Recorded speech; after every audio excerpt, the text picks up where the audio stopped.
Hello, everybody, and welcome to the North American League of Legends Amateur World Championships. It's a momentous occasion for the amateur scene and players all across NA, as this is only the second time an event like this has ever occurred. The last one being well over 3 years ago. So, welcome, players, viewers, fans, one and all, as we celebrate together to find out who is the best team in League of Legends Amateur for the Iron, Bronze, and Silver rank. My name is Thunder, and today on the desk, and we'll be having the call for you, my wonderful analysts, Gurf and True to Bagel. How are we doing today, boys? Oh, so fired up, Thunder. I mean, you mentioned it too. Hasn't been a Worlds event like this for 3 years, and that's actually when I came into the scene first. So this is my first time getting to, get exposed to this world scene, get to meet different teams, get to see the best of the best that all these amateur leagues have had to feed into this amazing tournament. I'm fired up. I'm ready to gas up these players. I'm ready to see some amazing, amazing games tonight. Yeah.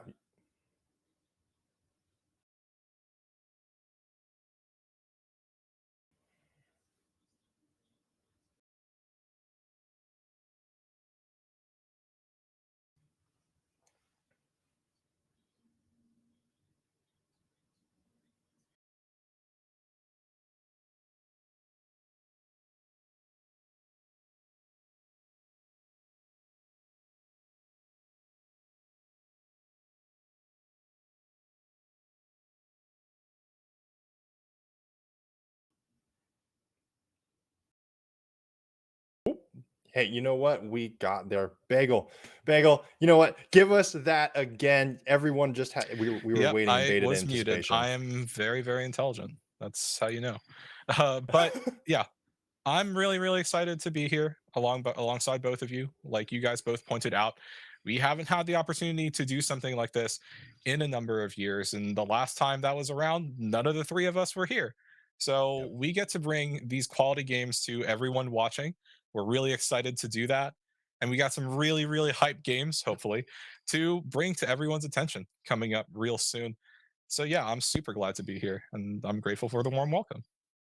Exactly. All three of us, we're going to make sure that these teams get the hype moments they deserve. But these aren't the only teams that will be playing. We have the other stream over at Excellency that will be playing Group A of the IBS League. And we also have World Championship events for gold and platinum divisions as well. That'll be starting later in the season. But as for this tournament, the IBS tournament, we will be playing over the course of 4 weeks. The group stage is for these first two, week one and week two. We are in group number B. So this week and next week will be group stage, semifinals after that, and then finals, grand finals to cap it all off on June 10th.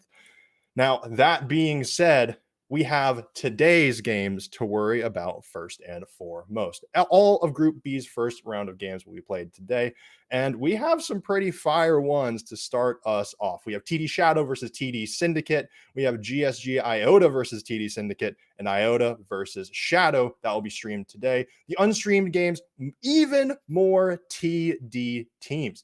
TD Supernova, GSG Iota, Supernova versus Shadows, and Syndicate versus Supernova. Now, unfortunately, we already know that due to a scheduling issue, GSG Iota has taken the first game out of an FF from TD Supernova. But for the rest of it so far, I mean, casters, my friends, it seems like we got a little bit of GSG versus the world, but that's not what we're talking about yet. We have Shadow v Syndicate. Yeah, I mean Yeah. to break down how that matchup goes, as we see with the graphic right here, Shadow being Runeterra Academy's second seed, Syndicate Elemental League second seed, both of these teams from the same org. So it's more than just your first game of Amateur Worlds here, right? It's about bragging rights. It's about who gets to say, "Hey, we won first," and also because they have the benefit of having this first stream game, it's a statement for both of these Yeah. teams. They want to show off what they can do, why they are here. So it's really, really important, really, really cool to see what the teams can bring to the table. Yeah, the sister v sister matchup. I've seen a bunch of them over my time in the years casting, but it's so hype Um, when you get to see the best of the best oh, duking it out. And these players, possibly someone who have scrimmed with each other, tried out together. So now they get to actually duke it out on the grand stage here in our first game of the night. I mean, yeah, we're going to be seeing a lot of TD, but at the end of this, we get to see which of these TDs are going to be the very best, which makes it so very exciting. Yeah, and just want to make this clear. Some of you might be looking over at Group A and you go, "Hey, TDR is over there. Are they a TD team?" No, they're not a TD team. That's a different organization. So now you might be wondering, well, why are all the TD teams in the same group? Well, you could have seen the draw show that happened last week. So the gold draw show will be happening tomorrow. You can check out that. But this is all simply luck of the draw. The teams will have to cannibalize themselves. The top two from each of the groups will be making it out. And if you're Shadow and Syndicate, you both are coming out second seed from your respective groups, Runeterra Academy and Elemental League. And, I'm not going to say that both of these teams have snapped in the dust, but this is kind of the last hurrah from both of these leagues. And for both of these teams, it's kind of up to them. Do they want to, they want to make their mark? They want to show what's up. And so coming into this matchup, where are we looking? What's our most exciting point here? Where are we looking at to see the hype matchup, to see the big plays, Garf? I mean, there's a few players that I've been kind of keeping my eyes on. My main lane, well, if you want to call it that, I've got my eyes on the junglers this game. Both Jesus Juice 13 and Super Square 04 have been busting out some great stuff. I mean, yes, we can look at ranks, we can talk about that, but this is team play. This is how they synergize together, and especially when we're talking about that, junglers are going to make a big impact in being those initiators around the map. And I think both these junglers that we're about to see here in game one have the gas to send it, have that ability to make sure their team is set up and ready to go. I'm sure we're going to talk about some of the picks we might potentially see later tonight as well too, but there has been talk about a certain axe wielding what do we call him, barbarian at some point if we want to classify him Viking. there. Viking. Viking, sure. Yeah, you know what, Berserker. Yeah, yeah, something like we're in that. the realm there. But yeah, there is the talk of that Olaf potentially coming out tonight. Which lane it's going to end up, that is another question mark. But I think we're going to see a lot of action from these junglers. So I've got my eyes on who's roaming around, what pathing are we taking, who's setting up for these early ganks, and of course, what champions are going to be actually influencing those choices. Yeah, and speaking of champions, we are currently on patch 12.9. We're not on MSI patch. For those of you that have been keeping up with all of the exciting pro action, we're on something else at the moment. True to Bagel, what is this patch about right now? What are we looking at kind of for these teams? What's the pool for these players to pick from at the moment, other than, the potential one trick pulling out of your back pocket? Yeah, I mean, yeah, like you said, comfort plays a huge part in what a lot of people want to do, what they want to bring to the table, especially when you have like a best of one situation. Hmm. But as was already prefaced by the both of you, Olaf had his mid scope changes, and those are enabled. But there are two other champions who also had some pretty significant mid scope changes. One is Swain, who I think is probably like the least of the three, the one that has generated the least buzz. But that's also because he was the one that had like really the least functional changes. He still plays very similar to how he did before that little mini rework. Olaf, we've already gone over, and we can get into that when we potentially see that pick. But the last one, the one that's generated the most buzz around it, is Talia, right? Hmm. When Talia's changes were teased out, everybody was like, oh, yeah, her damage is lower. She's probably not going to be that significant. But she is now pretty much in the state that a lot of people were talking about Vex would be in. She is the premier anti-mobility champion. Like I swear to the Lord, the amount of damage that can be done if a champion dashes over those traps into Talia's combo is unholy. It will annihilate you, and you will feel like this. You will feel very much like, what happened? I disappeared. That's that. Where's the counterplay? The counterplay is don't dash. Don't do it. It's a bad idea. You see a Talia on the enemy team, just find a different opportunity. Go somewhere else for a little bit. But yeah, like that is probably the big one that's on my mind because it's an absolute menace. No one wants to play against it whenever you see it available for like as a pick. So I'll be really, really hyped up to see if one of the teams pulls it out here tonight, because it's also like a big warning sign. Like, hey, if we Hmm. play this and we play it well, you have to ban it if we're on blue side, because like we can just get it and it's so damn strong. Um, but otherwise, things are relatively the same in terms of damage. Like we're not on the durability update yet, the thing that everyone seems to be, hotly anticipating to Right. change League up a whole Mhm. ton, which means that damage is still at a pretty high premium. So I expect, especially for IBS, I expect a lot of action, a lot of blood on the Rift, and I'm really hyped to see it. Well, hey, that's what IBS is all about. It gets bloody, it gets skirmishy down here. That's what makes it fun. That's why people tune in the first place. Look, we all know we're not getting the next faker unless we have the most hard stuff person in the world, but we sure are going to get some banger gameplay. Now, I do want to bring it back to one thing you said, True. Coming down to blue side versus red side might be Mm. pretty important. And in this matchup, sides are already selected. TD Shadow is on blue side, Syndicate is on red. And I do kind of want to pitch it to both of you.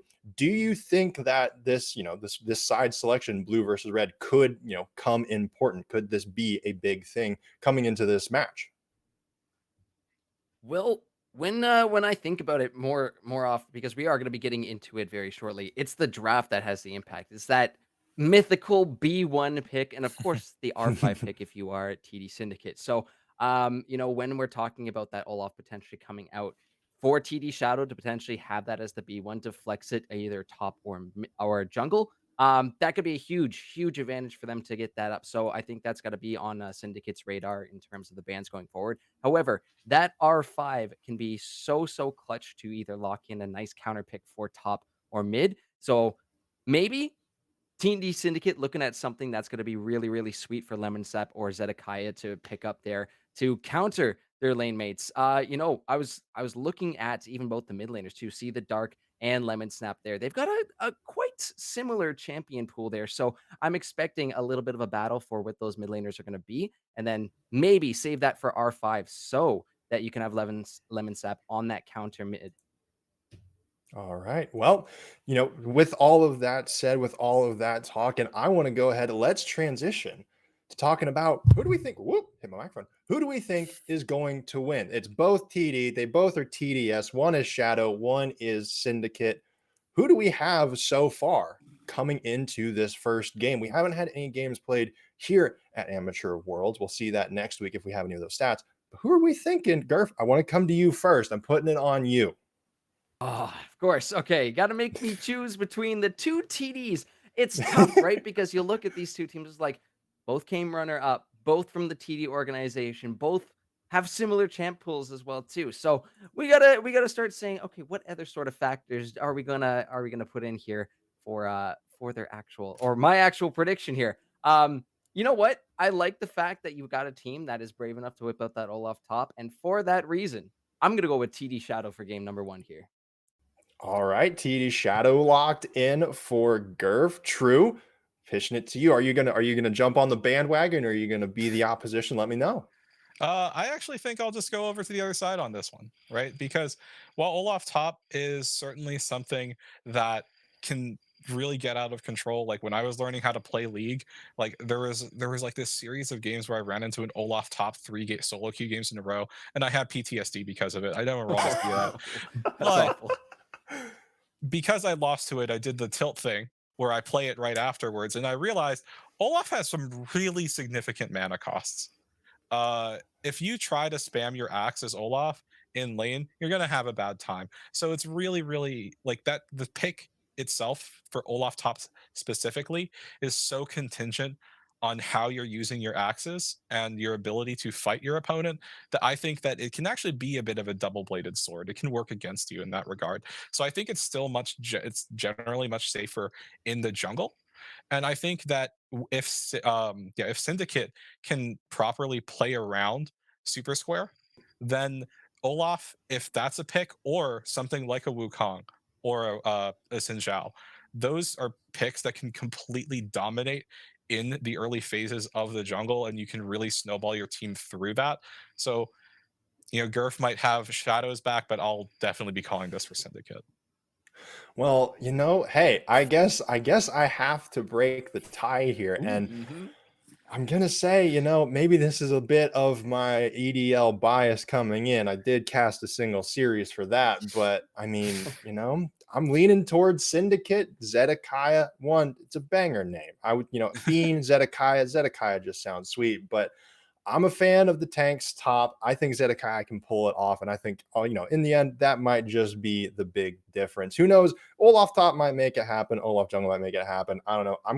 I'm betting that it's going to be the Inting Scion that's going to make it happen. But again, Oh but look, no. that hey, look, Inting Scion is a mindset. Okay, someone's been watching. They have to have been watching the Bouse. Okay, they just have to. But that being said, we only have a couple more minutes until we get into the draft.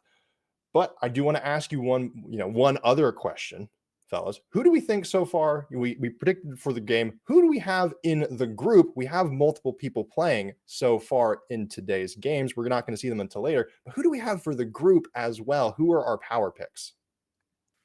Ooh, see, we were chatting briefly about this, looking across the groups, looking at these teams, but we'll see them later on this evening. But I've got my eyes on that Goon Squad Gaming Iota, full title there. But coming out of the ZGG League as their champions and going back and watching that finals as well too.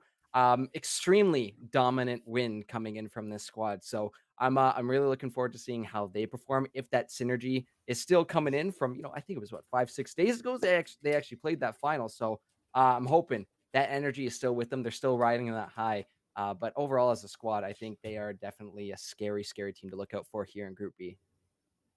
Wonderful. True. How are you feeling about Goon Squad game? Or is one of these TD teams going to stand on top of the pile?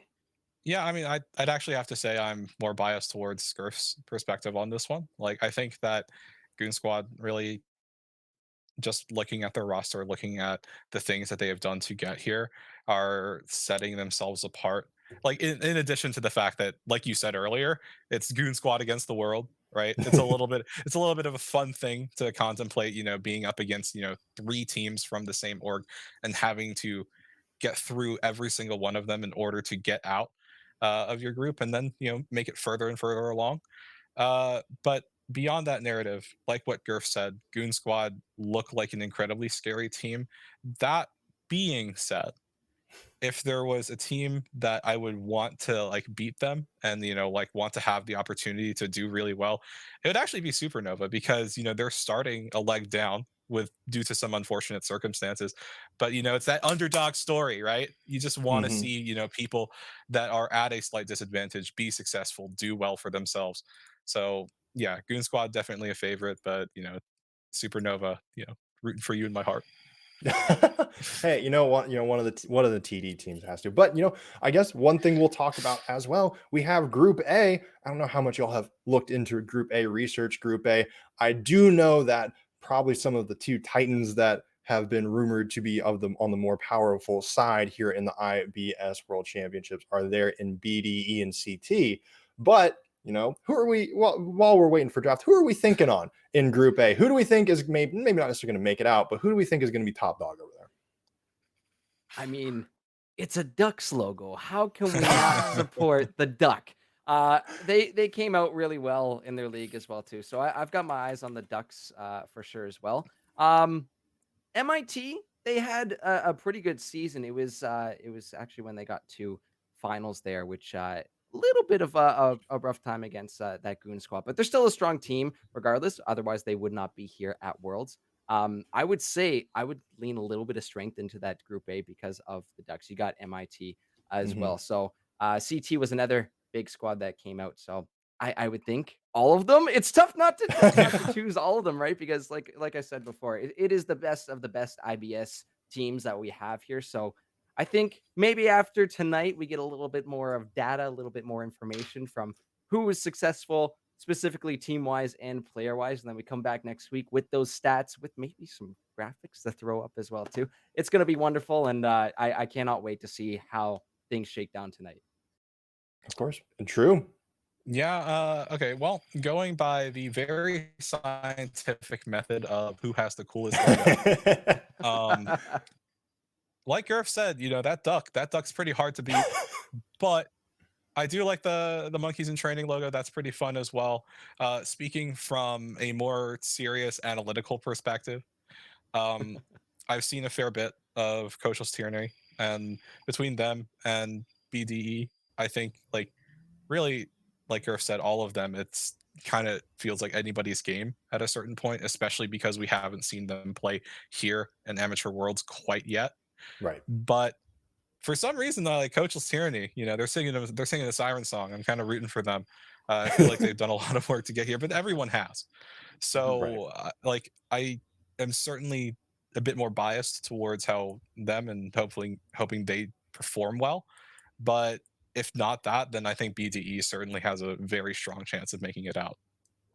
Well, we'll certainly have to see. Now, that being said, we will turn our focus back towards this group, back towards Shadow, and back towards Syndicate. We'll be getting into the draft in just a few minutes, but that will be it for me. It will be Gurf and True that are taking you into the draft. The draft today is sponsored by ProComps, an official sponsor of Amateur Worlds, and is a drafting tool for League of Legends teams and coaches that want to take their game to the next level. Check out ProComps by clicking down in the panel below. Try it out for free. Gurf, True, that's it for me for now. Take it away, boys. All right. Thank you so much, Thunder, for that. True. We are just a few moments away from getting the first draft in this Group B. Both the TD teams facing, well, two of the three. I say that, and I gotta remember. There's more. There's always more hiding behind the scenes. But yes, TD Shadow on the blue side, going to be TD Syndicate on the red. We were chatting a little bit about these players, these teams, but now's the moment of truth where we actually get to see what these teams are going to decide to bring out here for game number one. And I know there was brief mention of that potential Olaf top up. What do we realistically think is going to be coming through here in these early bands? I mean, so because both teams seem to be experimenting with it, right? I think Olaf is a very possible ban, especially because he's still going to be a relevant jungler. Like it's something that a lot of people don't like playing against, and with the changes, now he can technically have an unlimited duration on his ultimate. No one wants to play against that. Like No. he's also fair, like a bit more durable because he keeps his resistances when he ults now. So depending on how they're feeling about that, how contested it feels, you might see Syndicate banded away, at least in regards to it being a decent first pick. But if not, I think that like what we would generally be seeing is a lot of focus towards jungle. I think for both of Mhm. these teams, between Jesus Juice as well as Super Square, a lot of work is done through coordinating with their jungle picks, especially in that early to mid. So bans probably towards both of those particular players, and we should be getting into draft really quickly. But otherwise, yeah, like I think Thunder also pointed out Zedekiah in the top lane could also be a Mhm. really big menace for Syndicate. So perhaps some bans will be thrown his way. Oh, for sure. I'm looking at the line from Zedekiah, a bunch of meatballs there, but honestly, in these these 5v5s, it can be so useful to have that big tanky boy up there in the top lane.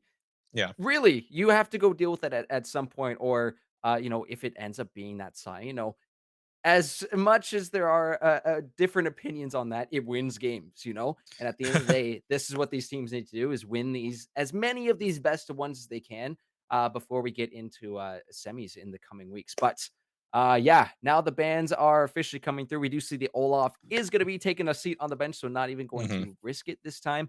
Wukong also taken away from. I would say both junglers are pretty Yeah. proficient with that, but yeah, targeting a lot of those beefy boys as well as the Corki. Ooh. Hmm. Shadow opting for a Trundle first pick.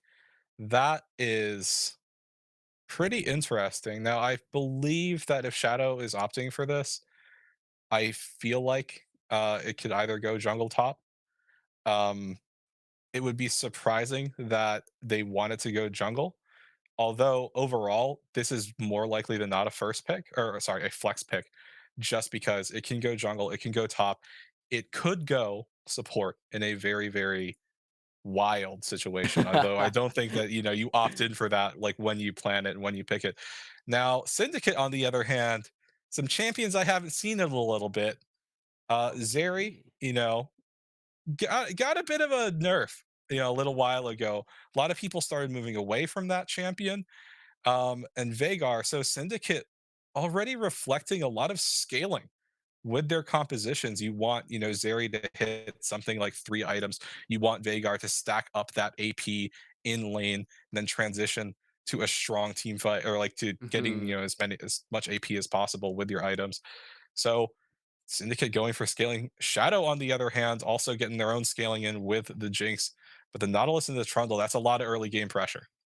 There's a lot of just in general scaling, right? With the Vigar already, the Jinx is up there. But back to Yeah. that the Zeri pick you mentioned for Agent, that was something that they brought out in game one of their finals over at Elemental League. So played really well in that game one. This Amumu coming through as well too. Another pick from that game one for Super Squirrel 4. So this is a squad that they have the familiar there. They are Mhm. familiar with each other's picks right now and what synergy is expected of them. And in that game one, that was the one that they actually did take home. So I'm expecting some good stuff out of here, especially if you can combine the lightning crash with the curse of the sad mummy. A Oh lot yeah. of stuff can be done, and on top of that, to be able to peel like Azeri can peel, it becomes really scary when you have all that CC in the form of the Vigar and the Amumu already. But final bans coming out now. The Scion, we are not going to be able to see him this time, and now the mid lane being targeted by TDS, so that Victor and Syndra also going to be taken away. And now we get to see these final few picks. Is I'm still questioning, is that going to be a Vigar support potentially? I know this is something that Lemon Sap does play, but I think we're going to get that answer in a couple picks here. True. Yeah, I mean, I think Vygar support, while it's super, super spicy, would love to see something as wild as that. It's also something that if you are a syndicate, you probably want to sit on it for a little bit. You can't make that definitive statement quite yet. But Mhm. what I do think is it does tend to be a bit more of a mid lane pick, especially with their bans kind of reflecting that. Victor, Syndra, things that can really, mess with a Vygar, either in terms of scaling or setting up for a jungler coming in. And yeah, you can see it right now. They have that Rakan queued up Okay. to lock Okay. in. So Rakan is actually a pick that can play pretty well with Zeri. With your battle dance, you give her that shield, you increase her Hmm. movement speed, give her the ability to just take over the landscape of a fight. So yeah, I definitely like what Syndicate are doing here, pinching that mid lane pool, getting a champion that can also coordinate with the Amumu. So much CC, Oh like you yeah. pointed out, Gurf. Like, so it really feels like they're going towards having a strong mid to late game team fight situation. That was another thing, talking about red side, blue side. Oh wow, the Vladimir coming through. That's gonna be sick, and we'll talk about that in a couple seconds. But yeah, all that CC on the red side in enabling this TDS squad to go for pretty much any dragon they want to. I would think at this point, as long as they can scale up, they can get going. The only thing that they really should be concerned about in this early game are going to be those trundle ganks, which I really hope that Jesus Juice is going to be on top of those. Hitting up a lane level 2, level 3. But yeah, Rakan is fantastic for that. There is some great peel, but what is the answer to that? The big rock solid meatball himself, Malphite comes in as a B5 pick. I believe that is going to go up top lane for Bean MG. My goodness, what else is there to say about Malphite? True. I like Malphite is that champion that, like when you're learning how to play the game, he's like, oh, he's so simple. Like he just alt. And then more and more experience you get, when you see a Malphite, it's like, that's why people will pick Malphite at pretty much Mhm. any elo. He just has instantaneous backline access, and there's nothing I can do about that. So makes a whole ton of sense to be able to pick something that is, functionally blindable, but Mhm. also has that strong backline access. It's hard for Zeri and Vagar to react with anything other than Flash in order to escape a Malphite ultimate. But Syndicate, they answer back with the set, something that can definitely play against the Malphite in lane, kind of have your strong bullying phase, especially if you get that early kill. It's Mhm. really hard for a Malphite to play from a deficit against someone that can, have the econ to get your damage in before you can have your proper resistances. So I like that as a response, especially because it can punish the Malphite for going in. It's like, okay, you want backline access? I'm tossing you all the way back then. So I like the response. It also fits in with TDS's general idea of like strong AoE control in those mid to late game team fights. But one thing that we do need to talk about is the Vladimir.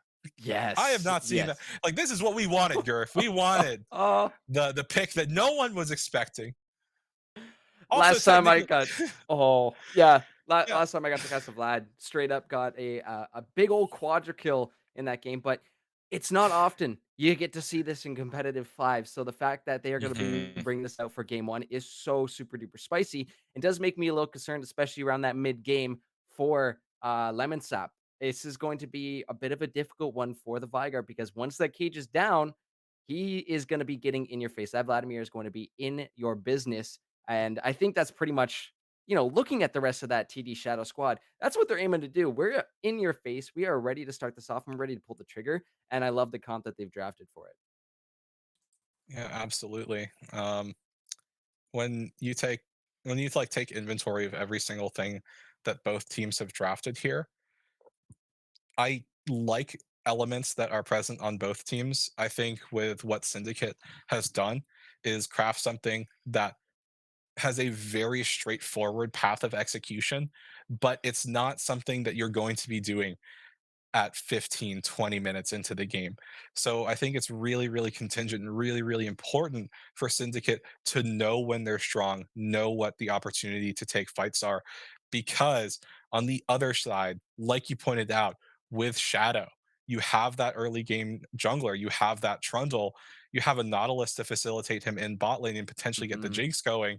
You have a Vladimir that can, coordinate, and you can really mess up a Vagar if that cage is down. Oh, yeah. So there's a lot. There's a whole ton that can get done with a Trundle pick, especially after that 14-minute point when you can bring your Malphite down with a TP.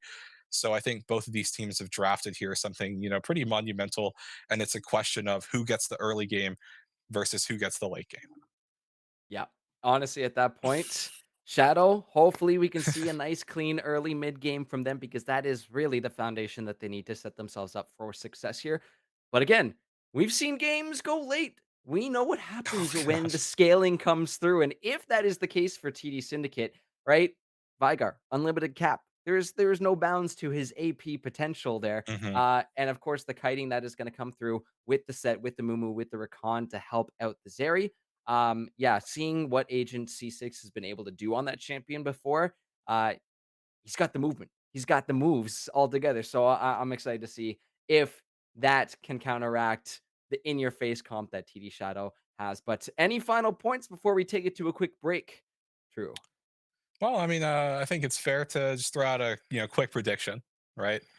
Um, and for me, while I like both of these comps, uh, I do like, the whole scaling nature of things. I think that while Shadow does have a bit of early game setup, it also requires a strong degree of execution. And if that doesn't go well, if it doesn't happen properly, then that Mhm. early game can kind of just go away. It's really, really hard to transition yourself into a strong mid game point if you don't get that early game like gold in. Syndicate, on the Mhm. other hand, it's just survive. You just gotta Yeah, survive for the first they like really do. 25 minutes of the game, and then you can just start going harder and harder and harder and winning the game off of that. So definitely more biased towards Syndicate for this game here. I think I'm gonna have to stick with Shadow. I mean, I came here for the gas, and TD Shadow is bringing the gas for game number one. So we'll see how this one breaks down. At the end of the day, it's gonna be one of these TD squads taking down the other, which makes it all the more spicy. But we will see you guys back on the Rift for game number one of Group B in just a few short moments. So make sure to stick around. Go get your snacks. Go hit up the washroom because you're not gonna want to miss this.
fight to break their spine and reclaim what once was mine. Those cravens backstabbed me, deceived me. Never shall I tolerate their crimes again. Now let the hunt begin. Oh, 7,000 souls scared and daunted, such a tale of woe. Not too long ago, this village was a golden scene of hope.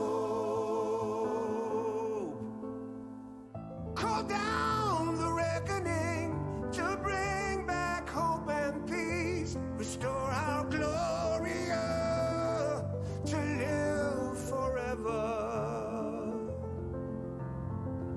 Bring down the dark regime. I know how to unleash eternal power. Lead us to order. I am the light bringer. Tell the warriors I ask you, should my campaign come to an end, there's way more to avenge. Oh, 15 million souls living in this realm without much hope.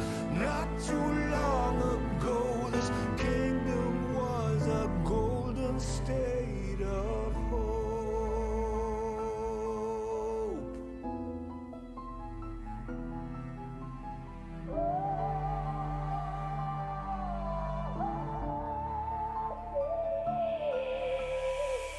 Call down the reckoning to bring back hope and peace. Restore our Gloria to live forever. Bring down the dark regime. I know how to unleash eternal power. Lead us to order.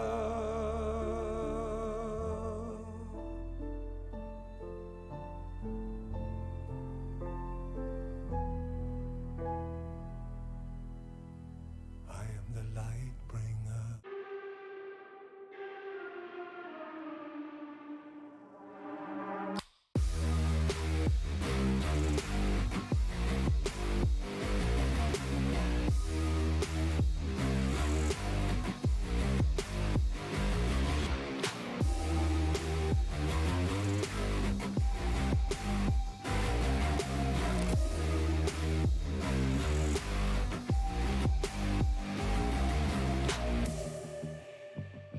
You were on the right track, you were on the right path. Black door in the forest isn't here to taunt us, cause it's going nowhere.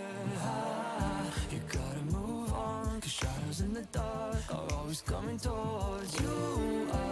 Red eyes in the night, you put them out of sight. Don't be paralyzed, move on to Nirvana or Shangri-La.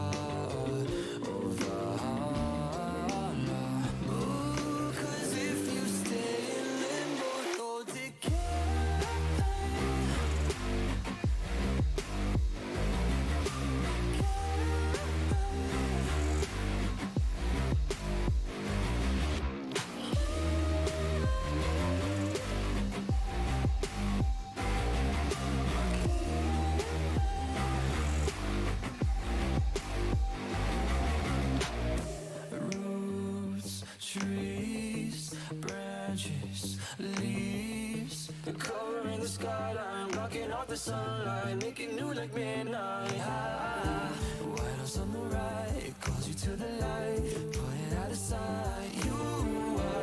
Need to try and see the forest from the trees. Don't be paralyzed, move on to Nirvana or Shangri-La.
Hello, ladies and gentlemen. Welcome back to the IBS Amateur Worlds. We are here starting off with the double TD squad with TD Shadow on the blue side. You got 30 TD seconds Syndicate until minions on spawn. the red.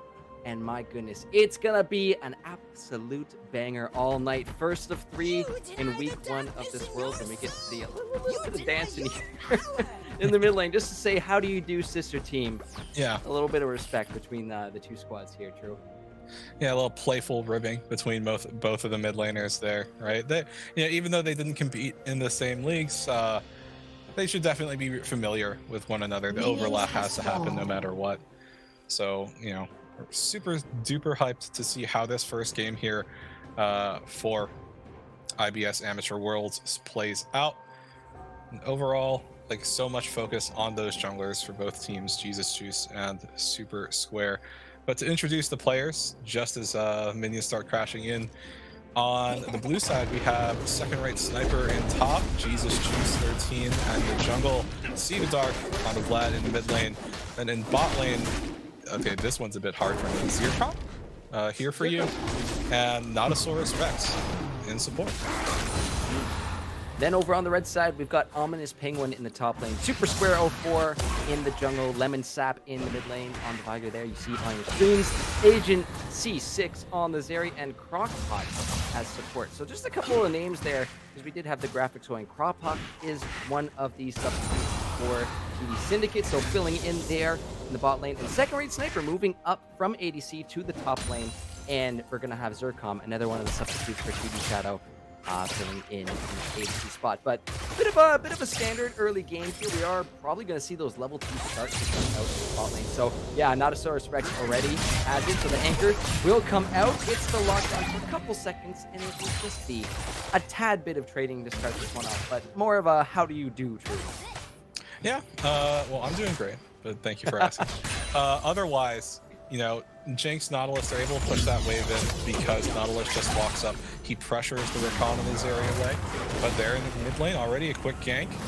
Yeah, this is what we're talking about. Jesus Juice is already looking for those early ganks. The pillar comes up, but Lemon Sap will simply toss the cage out, say no thank you, not right yet. But I do really like that Jesus Juice is on top of this already. A little bit of rating on this top lane too. Ominous Penguin taking a couple punches there at second-rate Sniper. But yeah, that Malphite, the base armor already on the guy is quite nice. So it's going to be tough in these early levels, getting those trades out. But yeah, I like the aggressiveness. All lanes kind of pushing each other to their limits, and that's what I really want to see here at AM1s.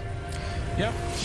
Otherwise, taking a really quick inventory of the Keystone runes that everyone's opted in for.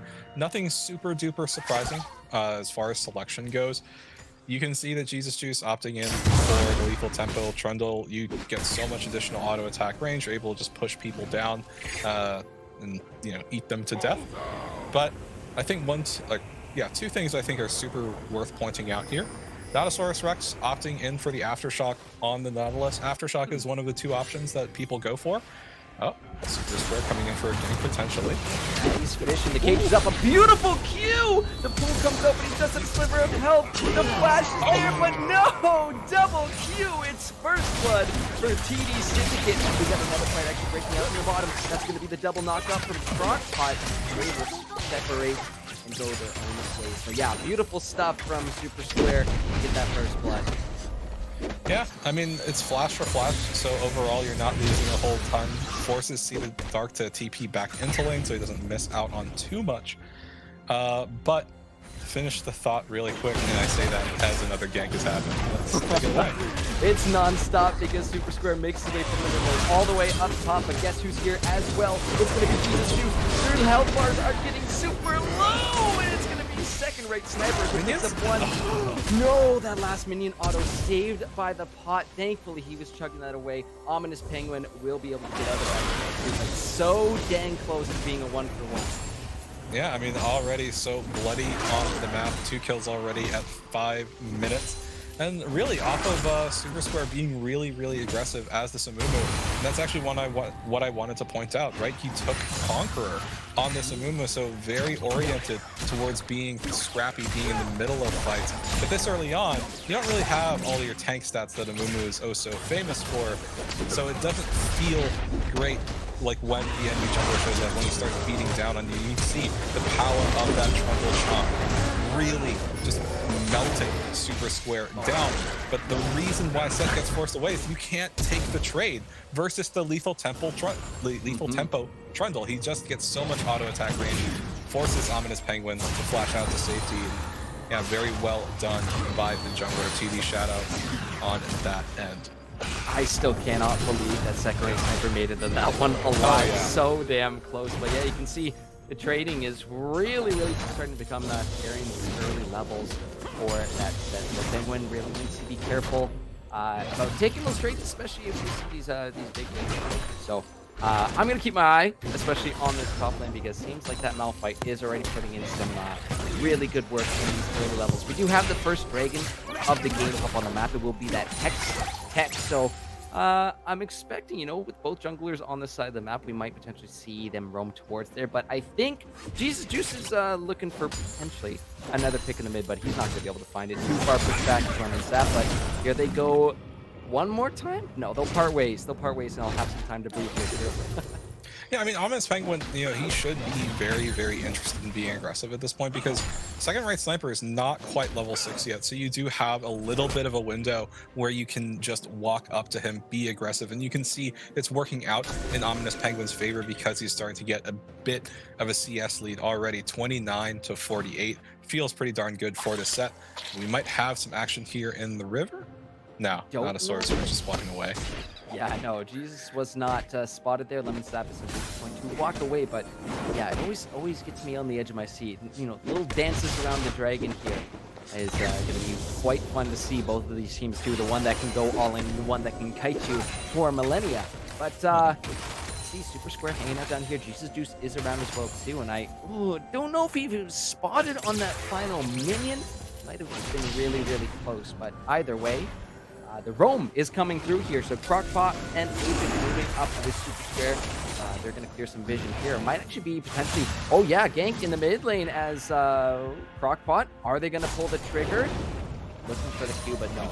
At least it's enough to pull the pool, so that'll be down for the next, I would say 20 seconds-ish on that level 1. To say quite a while for it to come back up. Yeah, it's a bit hard for them to go for that potential angle, pretty much solely because it's just Crockpot who's able to gap close onto the Vladimir. Super Square was actually walking up behind, and they were actually spotted out by that ward in the Pixel Brush. They're still spotted out. So Shadow knows exactly where Syndicate is positioning, and they're going to see, they have the opportunity to go for it. Yeah, that's going to be the double knock-up once again from Crockpot, but that is the first side Mother locks down multiple members. Ooh, big chemo play coming through as well too. See the Dark on that backline trying to find Agent C6, but it will be Super Square taken out in that clump of the TD Shadow squad. See the Dark, can he make it out? Oh, it's going to be so close, but it's a double kill from the Jinx. Gorgeous stuff from Zircom to make sure that Vladimir just barely stays alive, and they should be able to keep up this first dragon. Yeah, and it's so much of what gives Shadow the opportunity to get that fight so hard in their favor is because they're the ones with the vision set up. They were hovering just outside of vision. They knew exactly where Syndicate was positioning. But the other thing that played so well in their favor is that Lemon Sap was low on mana, walking from the mid lane. There was not a whole lot you could do other than throw out the ultimate, and even then, it takes him so long to arrive by the time he finally gets there. You can already see the Amumu going down, Zeri getting run down as well, and Jinx getting excited, getting all that extra movement speed, attack speed, and they just smash the fight. Oh, absolutely gorgeous. Primordial Burst was used as well too from the Vigar, so that is going to be down. But what I really want to bring attention to is Absolute Rex in that fight. Right off the bat, hooking the Zeri, exhausting her, essentially removing her from that fight. So all that damage that you could have gotten from your ADC immediately gone. And speaking of the devil himself, he is going to find the anchor there, but the King will slow him down just a little bit. But it's enough to it's a flex when you're doing those roams this early on. Say, hey, I am here. I will be back once again. See you in 2 minutes when we're back. But Zircom holding on to the bot lane quite well, and gonna go back to some standard farming for at least a little bit. Yeah, and one little final thought on, giving Notosaurus Rex a lot of credit there is when his dredge line landed on Agent, it actually pulled Agent onto the Jinx Chompers, which rooted the Zeri for even longer. So it was really well done, and a lot of credit deserves to get thrown to Notosaurus's way. That being said, another gank here in the mid lane. Don't know if they're going to be able to quite get him. I think that cage should be up, but yeah, See the Dark is just going to see you later because he's just going to simply walking away. He smelt that one coming a mile away, so thinking he will be good, but Notosaurus Rex is back once again. What did we say? He was going to be back. The dredge line lands again. Hemoplague is going to be coming out, and that's a super mega death rocket. One last tick from the Vladimir ultimate, and See the Dark going to be picking up a kill there. Beautiful roam coming in from TD Shadow's bot lane. Yeah, and the great thing for TD Shadow's bot lane is they can just go back down, right? They shoved the wave out, they made sure that they had vision coverage, and they're not really losing a whole ton for that roam. You get more gold into everyone's pockets. You keep the Veigar down, you can't stack up AP because you can't farm, but whoa, this might be a little bit ambitious. We'll see. I mean, Krista said Mummy comes out. That Conqueror is actually going to be doing some work here in these early levels before Vladimir can start to get a little bit more beefy. But Jesus, Goose is here for the counter take once again. The pillar will come up. The cage will come up, and he's simply going to flash on over. Jesus gets over there, and is he? Oh my goodness! See the Dark. The Primordial Burst doesn't kill him. Oh. He's able to get the pool out as well too. And Jesus is caught between two, but I don't believe Super Square is going to want to re-engage on this. He's already super duper low, and Lemon Sap will be the one left in this lane while everybody is going to go and reset. My goodness, that was a close call for either squad. Yeah, that is a textbook case of this is why it's not fun to play against Vladimir. Even with Lemon Sap coming in, Super Square, if Vladimir doesn't get that enhanced healing off of his Q, Super Square will probably just get the kill solo as a Mumu. He threw everything he had to take Vladimir out, but then, he pops the stopwatch to stay alive after Lemon Sap comes in, throws down that Primordial Burst, and after that expires, instantaneously just goes into pool. It costs him practically no health because he is practically no health, and he just gets out scot-free like that. He's the Emperor in flat. Oh gosh. Well, Hemoplague used once again. You can see it is doing some significant damage there on that final tick. But yeah, it's enough to say, get out of my lane. We're pushing out, and I really like what we're seeing from both mid and bot right now. They are pushing out 1 minute to go until this Infernal Drake's on the board. They are pushing in the vision line as well too, which is something I am super impressed to see here in the IBS League. So really heads up stuff from them as unfortunately Sweeper will expire from that. So yeah, the vision is set up, ready to go for this dragon, even though I said it was going to be potentially right side with that massive control, with that AoE CC that are going to be locking things down. It looks like TD Shadow has got some good heads up on this next dragon. Yeah, you say that. Looks like they're going to spot out Jesus style. Yeah, walking in without flex though. The vision isn't that shallow into him, so he won't see those three members, but they're still going to continue to fight. Khan is running back, trying to cut away this move, but he's already super tanky. He's going to find the bandage toss as well too. Exhaust comes out on the back line. See the Dark was able to pick up a kill on that Veigar, and still the chase continues. Jinx taken out as well too. So 1-for-1, but what are you doing? Timing and not this under his power. The heal from Agent C6 says support. What are you doing? I got your back though, regardless who's supporting who out here. Support each other, and we love to see it. But 1-for-1 there, and now the dragon is up, and now TD Syndicate are back in control of this one, unless See the Dark has something else to say. Yeah, they do have to be careful. You can see, they know that See the Dark got spotted out by Super Square's Sweeper, and the other thing is Crocbot has to back. You cannot stay any longer. Crocbot survived off of the virtue of Agent's heal. Otherwise, should have been completely dead to rights. But because they have to back there, even though they get the kills, they get that fight win, they're so low, they can't take the dragon. It ends up going into Shadow's pocket, which is, pretty good for them considering how that fight had gone. And, I do want to, give credit. Whoa, this is so aggressive. Yeah, this is insanely aggressive. Not going to be able to find that one. But I respect the effort. But yeah, back to that talking point about the dragon. It's kind of weird how the vision was pushed in. TD Shadow looked like they were great to go, and then caught out, and then ended up found it anyways. And I love the objective game that we're playing right now. Already starting up this rift barrel too. So let's see if there's going to be any response to that. Yeah, I mean, it certainly seems like Syndicate don't want to let anything go for free here, as they know that Shadow have started up this Rift Herald. But it looks like Shadow, they're also looking for pretty much full commitment. Even Jinx is walking up, the fight's breaking down. The trench line, the unstoppable force, the CCF starts in the back line of the double dual blade. It's TD Shadow ripping apart their sister team. There's nobody left here for TD Syndicate, as those health bars will disappear. The Herald's gonna get picked up already, and it's gonna be just one away from that ace. And we're only 15 minutes into this game, crew. Yeah, 15 minutes, 14 kills, almost a kill per minute. But if anything is really worth being highlighted, it's just like how coordinated both of these teams are. And it's really overall, Shadow's just being a little bit faster than Syndicate every single time here. The other thing that plays incredibly well for them is that Zircon on this Jinx has a global ultimate, can participate in fights. Oh, wow. Rift Herald died right before the charge damage went through. But yeah, like the fact that Jinx can join into the fight by using that global ultimate, that super mega death rocket, is so difficult for Syndicate to play from that position. Zeri's not there. Yes, you have a way in, but your damage just hasn't quite scaled up yet. Your Veigar's been set large time. And yeah, you can get a lot of low health bars, but you can't finalize any of those kills.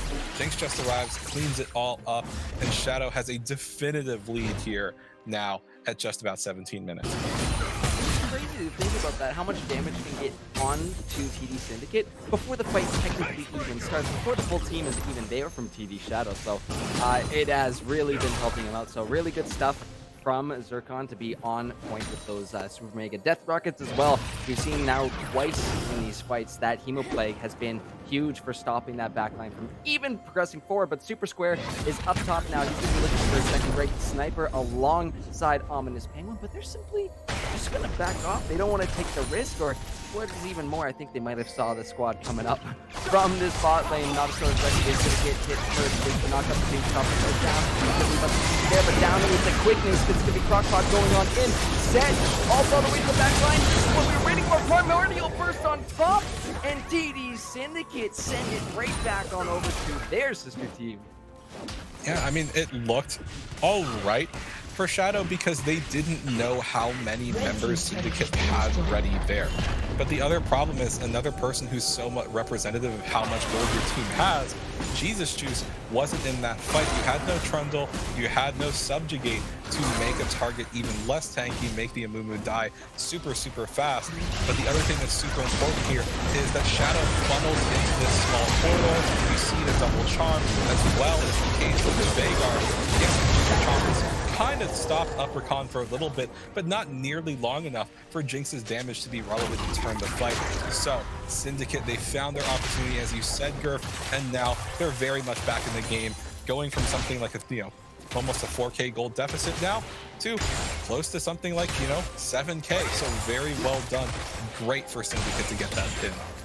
Yeah, really, really close now on the board now. 10-7, 39, 30.9, 30.5. Oh, might be a next 300 in a couple seconds. Not a sword is going to be fishing once again as you can look at a little bit of down the crossbar. But this is where we're starting to see Agent bringing out the kiting a little bit more. Now that at least they have the attack done, still have that attack start to keep up with it. But we are 30 seconds away from this Mountain Dragon. It will be a Mountain Soul this game, and already that entire bottom side river has been lit up here by TD Shadow, with the exception of that one control ward down there. But See the Dark is going to find that real quick, which is going to make things quite difficult for TD Syndicate to try and push into this next Dragon.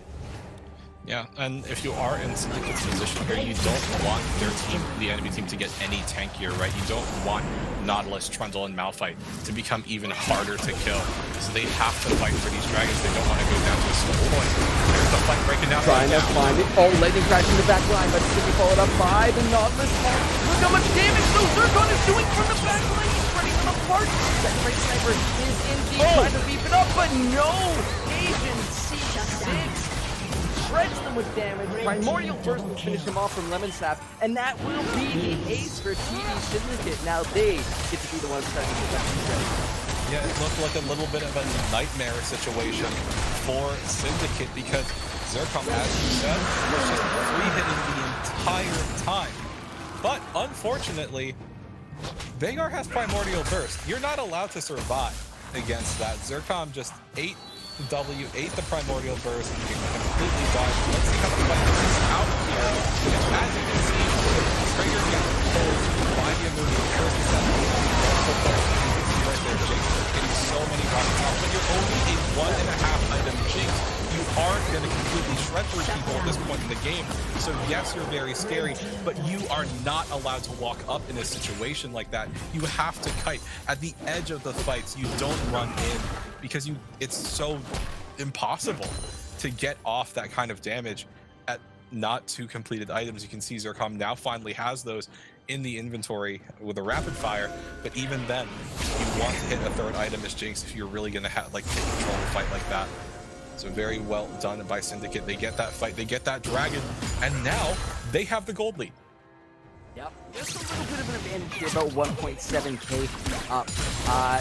Yeah, I don't know how I feel about the rapid fire cannon as someone who has played Jinx. I personally actually prefer it, but yeah, it's more of a stay away. I can poke you from a long distance, and we don't make mistakes like that again where we walk a little too close. You will be able to stay out of that Viger ult, but oh no, Crockpot, you should not be in this jungle. There's no reason, but oh, the quickness! No, he brings him to Agency 6. He's gonna try and dash over the wall, gets interrupted, and that pillar is gonna stop the Zeri in her tracks. Oh no, Crockpot, what happened there? Oh man, you guys, okay, it's the classic support dilemma, right? You want to get vision down, but like no one's there to cover you. And in Crockpot's case, you think, oh, I'm Rakan.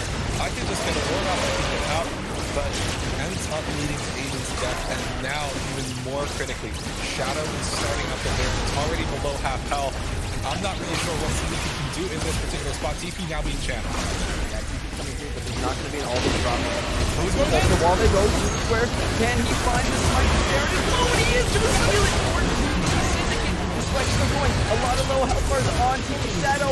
But look at the cave. He's actually caught and never see the dart. He's getting low as well, too. You have to struggle. There's no way with this tempo, and it's not gonna be enough because Ominous Penguin is now officially online. You can see the punchies putting in a ton of work. Beautiful steal though from wait a minute. Wasn't a steal true? I could have sworn I saw it said Mumu had slain the Baron. I could have sworn too, but in Did fact we just got bugged. I think maybe. we just got bugged. Let's watch Either that. way. Yeah, either way, something that you and I called out headed into this game was that it's eyes on the jungles, and here as well you see throughout almost the entire game goes without the on top. That's what we saw.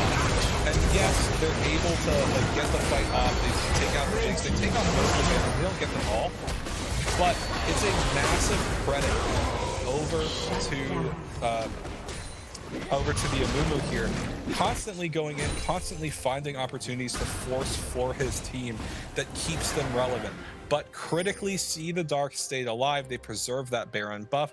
Sorry, we both missed it. We just saw like the Jinx die first, and we were like, oh, it's in, he did it. But moving away from that, this is also a situation where Shadow, they get the Baron. They're actually still at a deficit though because the ensuing fight went so poorly for the team, and now they're still on a little bit of a back foot, but quite critically that Baron will still be up by the time the next dragon spawns, so they'll have a small window where they'll still have those bonus stats on the Vladimir, and perhaps they can get something done with it. But otherwise it feels like it's pretty tense between both of these teams because of how these fights are going. Things are just going so close. A pick can lead into a Baron. And speaking of a pick, God. Speaking of, yeah, Agency 6 all by your lonesome in the mid lane, and with the Malphite on the map, you got to be expecting that to happen. TV Syndicate gonna try and respond to this, but yeah, nothing much can be done, and I think they have seen the rest of this Shadow squad making their way up. Lemon Sap is on the other side of this blue buff wall, but really needs to back on out of this, considering, yeah, whole Shadow squad is here. And 20 seconds left until this Dragon is up. You were talking about that Baron window. I think they're going to have about 13 seconds left, but might as well just group up with your team now. You've got the man advantage. That ADC is off the board. Scoop up this Mountain Drake and get yourself to that soul point. Yeah, and there is a world where Syndicate could look to try to contest it just because they burned the Unstoppable Force, the Malphite ultimate, on one single person. The problem is, I guess Syndicate doesn't feel as confident to take the fight at that point, and they just let the dragon go, and I think it's totally understandable why they opt in for that. However, I will say, both Agent and Zircon have felt the "you are an ADC in 2022" experience. They have both been run down by tanks this game at one point or another. And yeah, they're looking longingly at their calendars, being like, when's that durability update, guys? When can I survive? When can I survive against a tank for a little bit longer?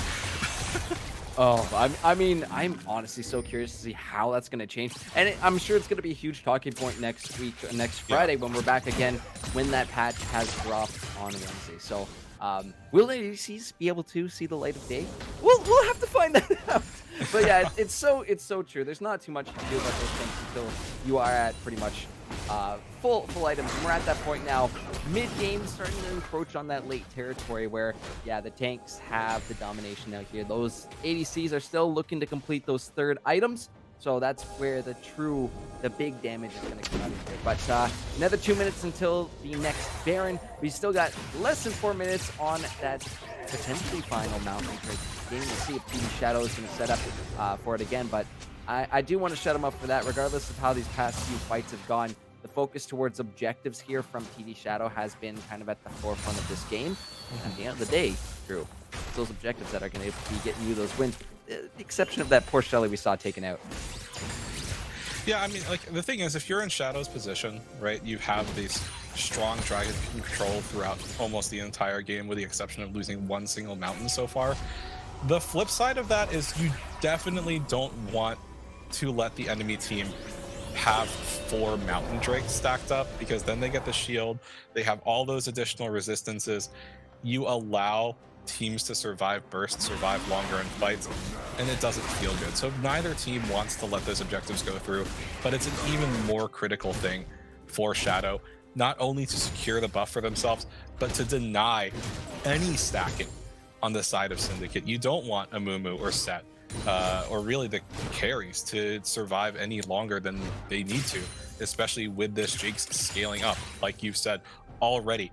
On those 3 items, should be able to start taking complete control of fights. So if you are Shadow, you need to find your opportunity, you need to find your win, and then you need to slam the door in Syndicate's faces. Otherwise, it's getting scarier and scarier, because Veigar will eventually just one-shot your Jinx by throwing his ult down. Let's take a peek just briefly at that scoreboard where, yeah, it's getting later in this game. And as we see that, I'm going to have to hold that thought, because we got another fight breaking out. Crystal set money on to 3, and they're able to find the backline. Exhaustion as well. The showstopper coming through from Ominous Penguin, and bodies are dropping left and right, but who's going to be left standing at the end? Double TP is here as well, too. See the Dark is in and explodes! Crockpot along, second-rate sniper.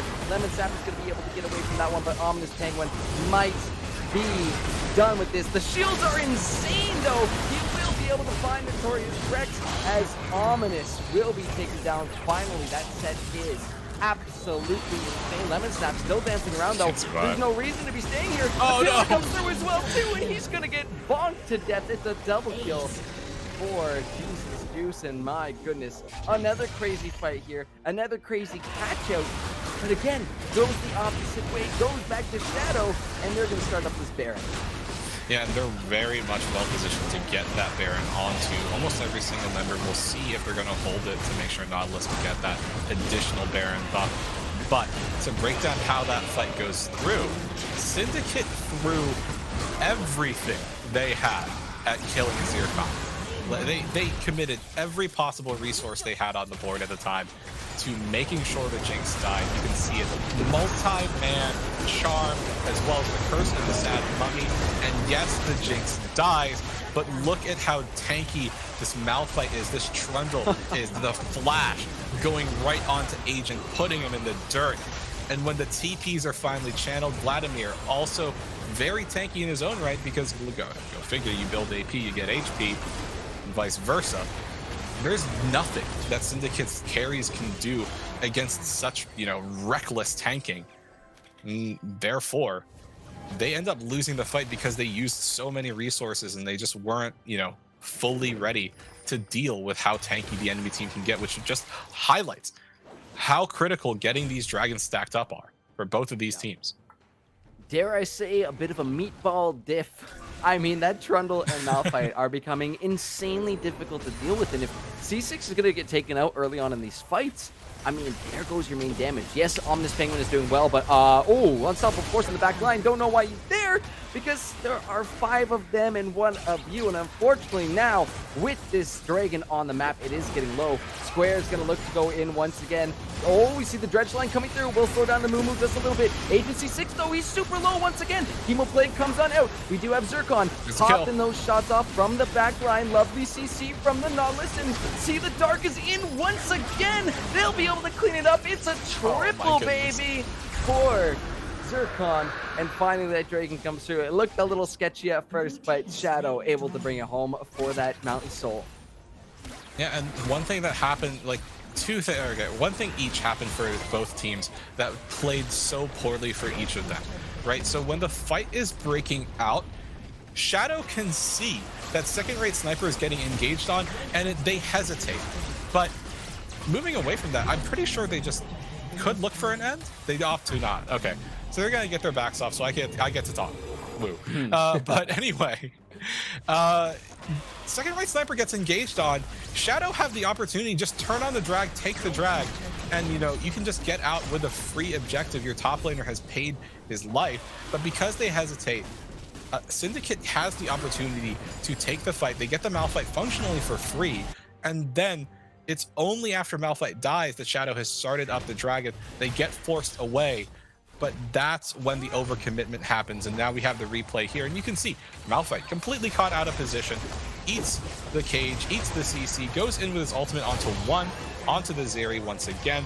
And yeah, that Super Mega Death Rocket makes Zeri super, super low, but they started up the dragon late. The engage button gets called again, but the flash from Jinx creates so much space, they can't gap close. And at that point, Syndicate has hard overcommitted. Jinx, already with those 3 items, gets excited. They get the fight that they wanted, and they get the soul out of it as well. So Shadow, off of a little bit of a misplay, end up finding a golden opportunity. This is why I love champions like Nautilus, like Leona, because they are fantastic for peeling, but they're also great for making those picks, and we saw a good combination of that coming through Nautilus. But yet again, Nether Tower will go down in this bot side and hooked up, and see you later. Zircon is here to find those kills. The Lightning Crash comes out, but Agency 6, do they have the peeling to do it? Possibly, but a double kill coming through for Zircon. Super Mega Death Rocket brings Agency 6 super duper low, and see the Dark will pop that Zhonya's Finale coming on. Oh my goodness, there's the Zeri damage starting to come through. Just gotta keep peeling, just gotta keep moving. Because if you stop moving, you will get picked off. No, do not walk through there. Oh, second-rate sniper is dashing on through. Ominous Penguin trying to hold this down, but no, the target is the Nexus turrets. You see Zircon focusing objectives. I love it because TD Shadow are going to take home game number 1.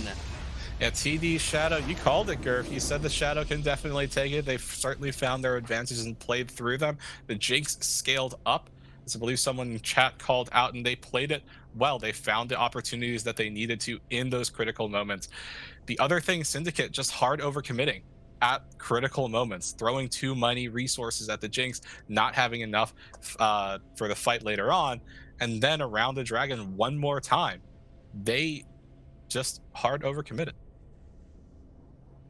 I mean, what a good game to start off with. We had back and forth. It was insanely crazy because I wasn't sure which way it was going at first, right? A bunch of moments at the start there. Shadow was kicking it off, and it was like, okay, they got a good start. And then Syndicate started coming back, picking them off, catching them out in places they should not have been. At some point, though, the tankiness caught up, and once that Mountain Soul was engaged, it didn't matter even if a tank got caught out because the rest of them were tanky enough to run at you.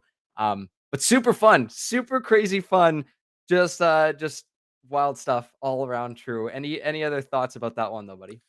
I mean, as far as closing remarks go, this is what we wanted to see. This is what I think we expected to see here at NA Amateur Worlds. Even for an IBS game, Like, this was exciting to watch. Both teams definitely knew what they needed to do. In spite of like small misplays here and there, it was a quality game and it was super, super enjoyable. Very well done on the part of both teams. And I think Shadow, knowing their win condition, knowing they have to play around Jinx, was very intelligent.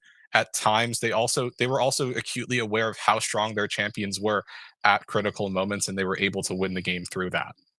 Yeah, a lot of great stuff from all TD members, regardless of which side. But yeah, in the end, it is TD Shadow that takes home our first game on stream here at the IBS Amateur Worlds. We are going to take a quick short break, and when we get back, we'll be getting into game number 2 of the evening, which I do believe is going to be Goon Squad Gaming versus our lovely TD Syndicate once again. So we will see them back on stream once again. Hopefully, they can find themselves a little bit of a route back into this one, get themselves to 1-1. But Goon Squad is the one to watch out for, and we will see how it breaks down when we come back after the break. We'll see you soon.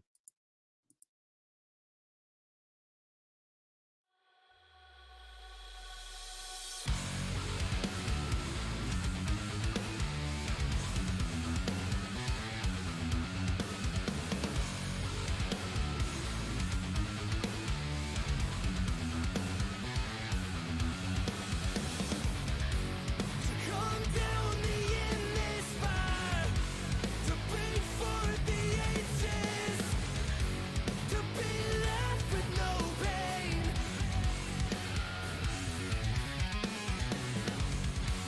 You'll see your vision's eye and give your body to the fire.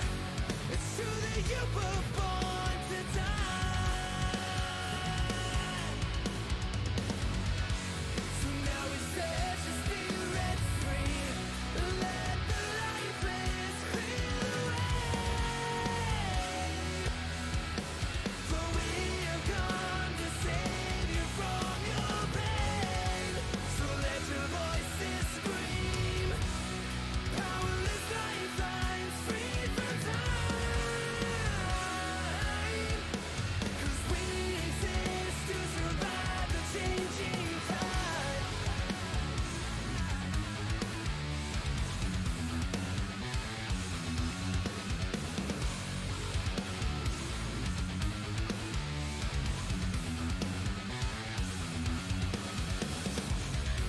The blade is born once again. Another one is slain. Bringing an everlasting fires, yeah. Cold rivers cross throughout these veins. Another torment gets me. The pain is calling out through my waiting years. So now we set your spirit free.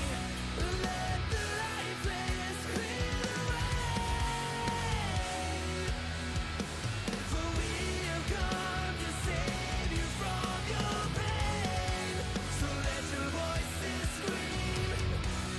Powerless lifelines free from time. 'Cause we exist to survive the changing tide.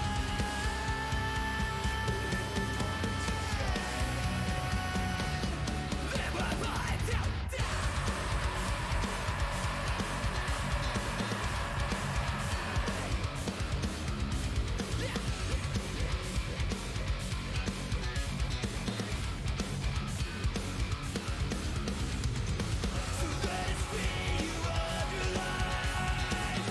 give your body to provide.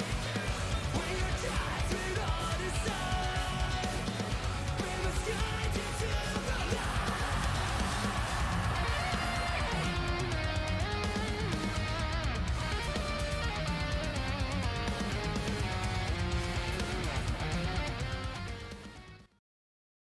Everybody, panic.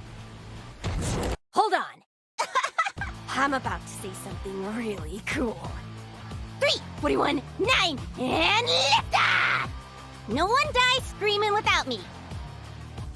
I feel like I forgot to shoot something. You're starting to bore me. She's such a loser. Always ready to cry. Da-da-da-da. Aw, come on. What's the worst that could happen?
Penny for your thoughts, cause I'm a millionaire. Try to pay you off, but you don't really care. Wish I could see straight through ya, right underneath everything and a fool ya. Shoot straight, no blink, some kind of hell.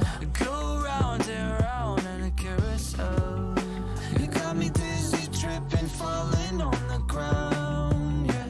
You're a blank page, I'm a white canvas. Who knows what we could be together? Wet paint caught you red-handed. Who knows if this'll be forever? Run me under water, 'cause okay, let me be candid. This won't be forever.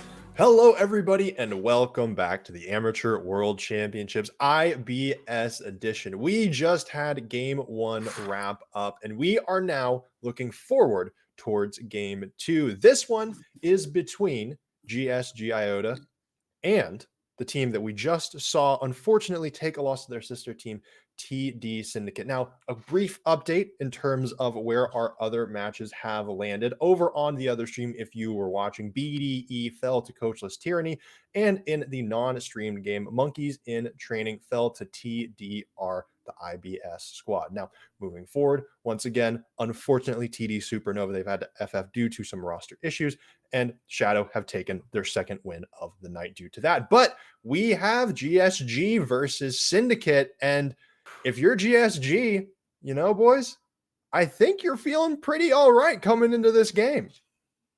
I would think so. I mean, no first game to get yourself warmed up, but yeah, you take the wins that you can get. But talking about GSG, this is the team we were talking about coming into tonight to be on the lookout for, because these guys, not only did they win their championship in ZGG, the individual players that we're looking at as well too. One hand, Timic, Only Magical Girls, Nerf, Snugglebutt, and Chubby Chernobyl are all individually looking extremely strong from going back and watching some of their VODs. So I'm really looking forward to what they're going to be bringing out, but more so the actual style of this team. It is very focused on the 5-man comp, and I love when you can get that synergy rolling. So I'm going to be keeping my eyes peeled for that kind of those kind of picks when we get into our draft in a bit. Well, I mean, if you're Goon Squad Gaming, that is, a phenomenal way to get introduced. And now, True, I want to ask you, we just saw Syndicate. They took the loss. What kind of strategy do you think they're going to try to maybe adapt with? Are they going to try to bring something spicy, or how are they going to come into now this second game of the night in a row for them? Well, as far as Syndicate's loss here is concerned, um, first and foremost thing after a loss, when you have to play multiple games per night, you just got to reset. Don't let the loss get to you. Don't hyper focus on any mistakes that you might have made in your previous one. There were really good things that they deserve praise for, particularly with Super Square finding so many good engages as the Amumu in their previous game. But what I think they really need to do is shore up the discrepancies they had, especially when it comes to the rotations and target calling. Um, when it came down to it, a lot of things that they fell behind on in that early to mid game were just because they were a little bit less coordinated. The Jinx could join in on fights that Zeri couldn't. Zeri just wasn't there in a lot of those situations. And is that partially due to Jinx having a global ultimate and Zeri not? Yes, but it's also a question of how coordinated are you going, and what is your comp capable of doing at the right moment. So finding decent opportunities is good, but also being aware of your strengths as champions is even more important. And that's what you have to be aware of after your draft is done, how you want to play fights, what you need to be comfortable giving up and then fighting for. As far as anything specific is done, I think try to prioritize getting Super Square a champion that they can really take control the game with, while having something like an Amumu is strong. Be more comfortable. Let a jungler play like a carry, and things can work out really, really well for you, especially when you have one that recognizes moments when they can just straight up go hard and go in. Oh yeah, I mean, I was when I was watching Super is awesome.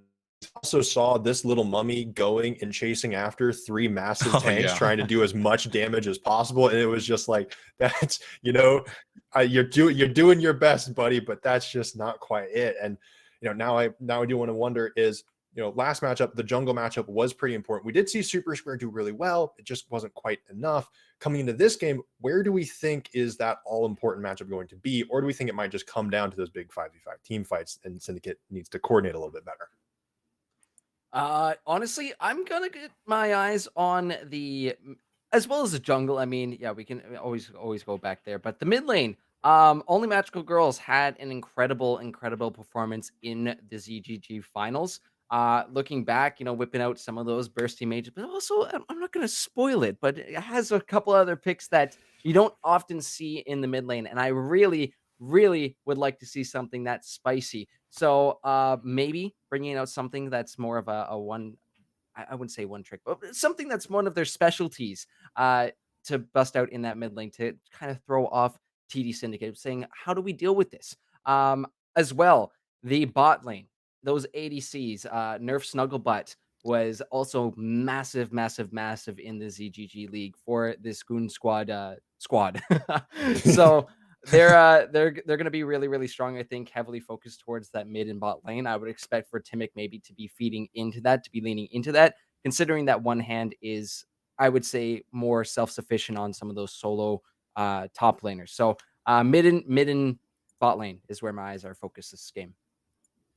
Okay. Now, one thing we also talked about briefly is, speaking of, the mid and bot lane being the priority in the draft in the last matchup, we did see, a little bit of a focus in the bot lane getting picked in the first half, both the Jinx and the Zeri for each team getting selected in the first three. But, I'm Syndicate, they're on red side again. Do you think they're going to kind of go for that last strategy? Are they going to give Penguin potentially that last pick top the set? I'm going to be honest, it looked pretty good here and there, but do we think it's going to be relying on that last pick, or what's this draft, strategy for Syndicate maybe going to look like coming into this true? Yeah, I mean, so once again, as you pointed out, being red side affords you the opportunity to look for something like a counter pick. And in the previous game, they saved counter pick for a top lane. They got the set for the Malphite matchup, and it's a bit hard for set to punch his way through a Malphite that's going to get a bit of early gold and stack up those resistances. So I think it's definitely very possible that they play towards that again and they get a favorable top lane matchup. That's what they save the counter pick for, especially because in the mid lane, your champion or your player wants to play something that's a bit more scaling oriented, can kind of facilitate the team in a different variety of ways. So I think it makes a whole ton of sense. Emphasize your draft strengths, emphasize what you want to play around, and we're going to be heading into draft in just a little bit, I believe. So yeah, I think it's totally okay for Syndicate to save counterpick for their top laner. They just need to be super aware of if that's what you're going to do, then you definitely need to be super coordinated and play through that lane and that player. All right, wonderful. Sounds good. Well, I was going to get your picks, but we are already diving into the draft. So I'm going to send you all off to it. Get this call going, boys. I know you're going to have a great one.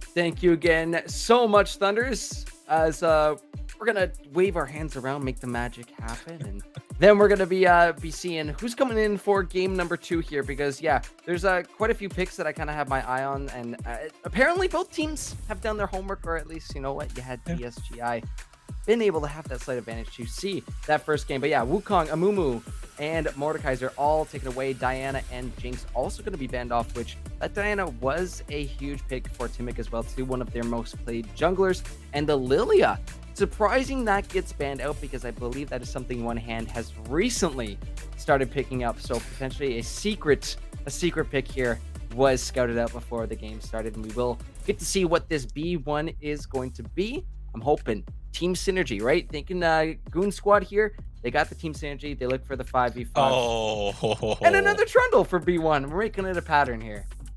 Yeah, I mean, definitely Trundle is a flexible pick with that lethal tempo.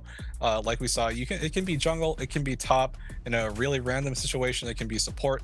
It's a safe pick because it doesn't reveal anything. It also means that if you pick something, then the Trundle kind of counters a tank.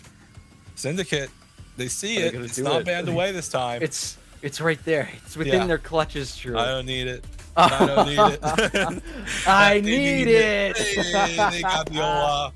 That's what you want to see. It was banned in the previous game, but this time, Olaf, he can ult out of this one. He can't ult while he's benched. But otherwise, this is the pick that Syndicate probably wanted in the previous game. It was banned away by their sister team.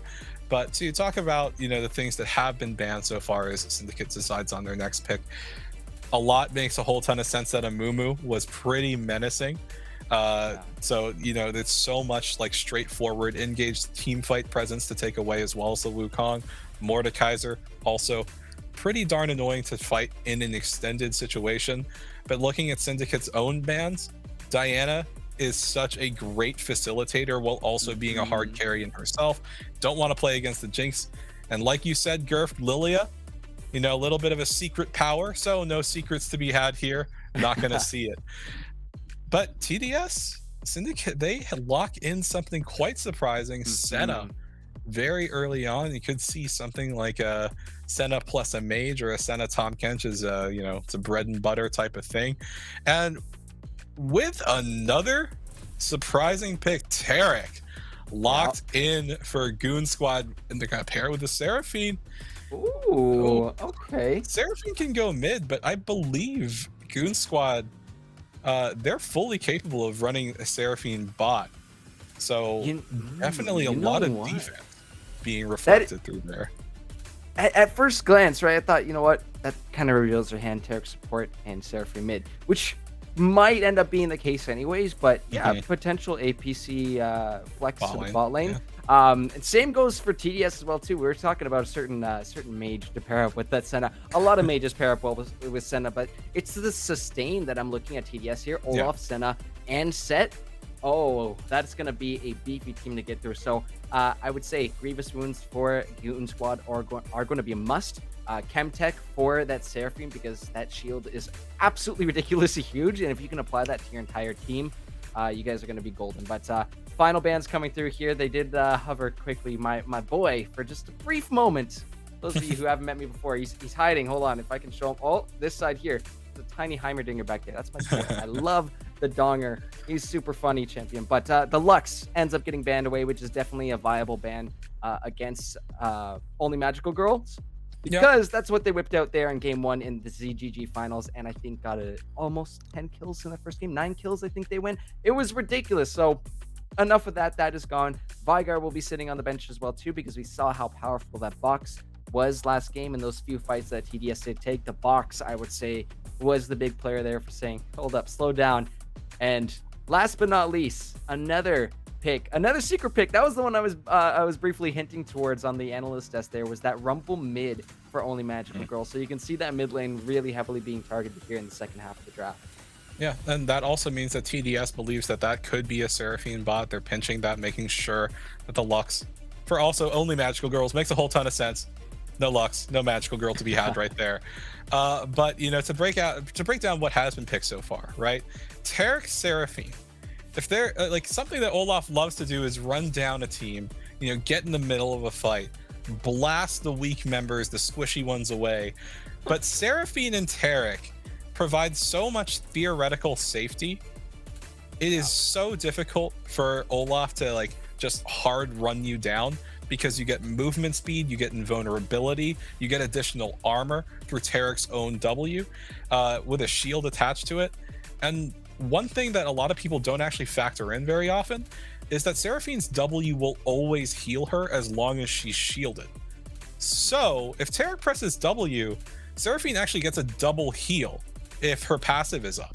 So it's a lot of healing that can come through from GSG's bot lane alone. And that, you were talking about how TDS, like, that healing needs to be accounted for, but Goon Squads, they have a ton, stacking a gangplank on top of that as well. So like like, this is ambitious as well, right? Like, you lock the gangplank in, you're gonna get so much scaling. You still have global presence too. Really interested to see. Oh, there it is. We're gonna get it. We're gonna get the Talia. So yeah. maybe it's still no. Finally locked in. We will get to see the Talia on stream. The GP is something that One Hand is pretty darn good at. One in that range of top played champions for them as well too. But Talia, that is extra super spicy. So it's gonna be a question where that Seraphine Talia are gonna be going. Which one is in the mid lane? Which one is down in the bot lane? I think you might be right with that Seraphine going down there, because the amount of healing that is coming up between the two, Seraphine and Tarek, is insane. But the Sheriff, we hit 3 for 3. We hit 3 for 3 on the mid-scope update champions. Swain, Olaf, and Talia are all here in this game. We did it. Yeah, well, welcome to the patch. Both teams, give yourself a pat on the back for that one. I mean, it just lines up so well when the pre-show talk lines up with the teams here. But it's gorgeous to see. I'm super interested to see how the Talia is going to get piloted. Who is going to do the piloting specifically? Because I would think either in the hands of Magical Girls or Snugglebutt, it's going to be darn strong. But Interesting looking at both these team comps and trying to analyze what their main objective here, what their overall goal is as a team. Any ideas on that, True? So Syndicate actually want an extended duration on their fights, right? Olaf and Swain can now have just permanently lasting ultimates as long as they remain in combat with champions. Olaf's, it's locked behind auto attacking. Swain, it's locked behind, making sure you're close to enemy champions. So the longer the fight goes, the more they can theoretically heal. And they have a Senna and a Karma to heal and shield and speed them up and get some slows in as well. So TDS, that's what they want to play through. They want to play through their front line with the Set, the Swain, the Olaf. They want to be up in your face and they want those champions buffed up. GSG, on the other hand, want to play to punish that engage, right? You have the Tarek and the Seraphine, and when the enemy team frontline goes through, you just get an easy Seraphine ult into multiple members, and you have Gangplank as well as Talia to play off of that CC, use the Trundle to make the Olaf or the Set even less tanky, and punish any sort of over-aggression. So it's almost like a game of chicken between these two teams. They want to smash into each other, and whoever blinks first, whoever makes a critical mistake, can win the fight and win the game. It's true, because even if these fights go extended, right, it is huge sustain on both spectrums of this rift tonight. So I'm super excited to see how it breaks down. And you're right, whoever blinks first, whoever makes that first minute mistake is going to be the one who ends up losing out on their supports, their shields, and that will lead to a bit of a downhill spiral in those fights. But I'm excited. Either way, this one's going to go. It's going to be a banger. It's game number 2 here of the IBS Amateur Worlds in Group B here with Goon Squad Gaming Iota taking on TD Syndicate. We're going to take a quick break before we head on to the Rift for the second one of the night, but make sure to stick around because we'll be right back super duper soon, and we'll see you for our game 2. Penny for your thoughts, 'cause I'm a millionaire. Try to pay you off, but you don't really care. Wish I could see straight through ya, right underneath everything in it for ya. Shoot straight, no blink, some kind of hell. Go round and round in a carousel. You got me dizzy, tripping, falling on the ground. Yeah, you're a blank page, I'm a white canvas. Who knows what we could be together? Wet paint caught you red-handed. Who knows if this'll be forever? Run me under water curves. Okay, let me be candid. This won't be forever.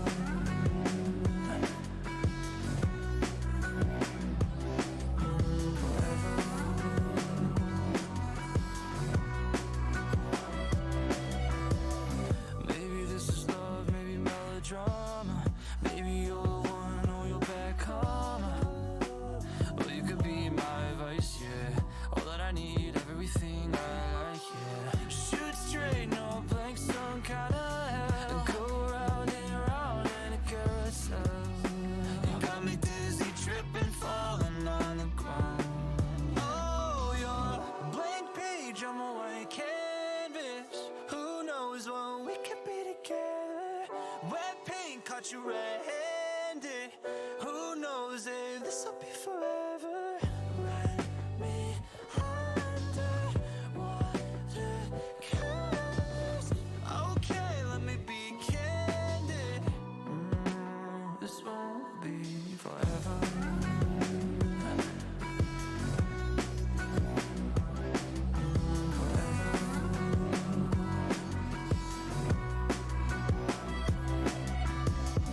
No high, no chase. Can't say I never was honest.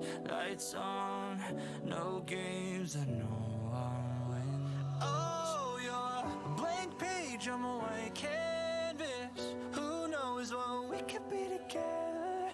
Wet paint caught you red-handed. Who knows if this'll be forever? Run me under water curves.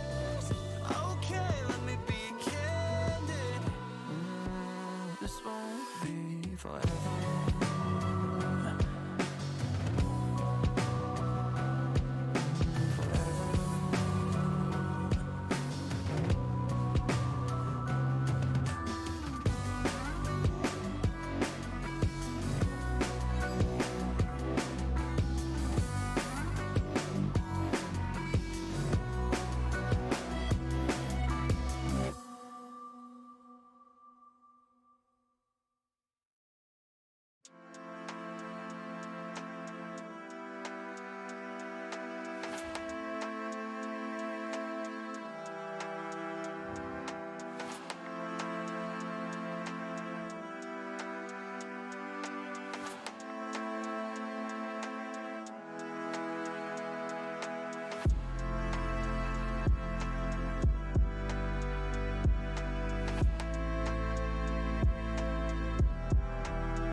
There's no medicine for what you put in. I don't know, and I don't know why, but I let it in. For that I repent, and I don't know, and I don't know why. Like I was saved from the shit that you said. Wish I could change the words that you said. And there's no medicine, there's no medicine. Your words crawl into my ears tonight. I'm crawling hypnotized by parasitic lies. I'm crawling inside. I'm crawling inside.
sword.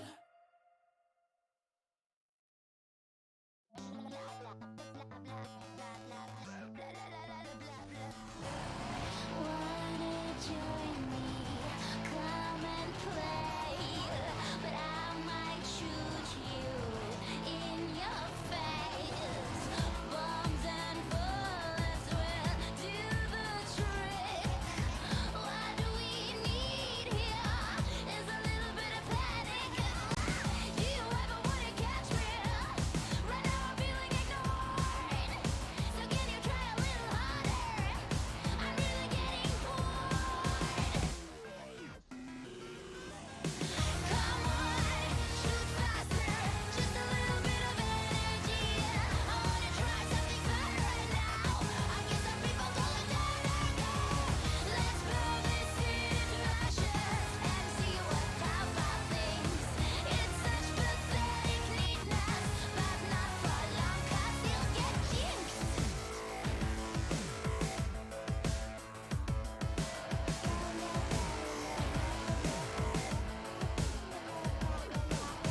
So much better, so much fun.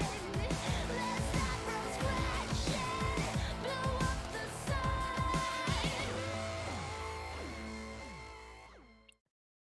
Hello, ladies and gentlemen. Welcome back to Group B of the IBS Amateur Worlds.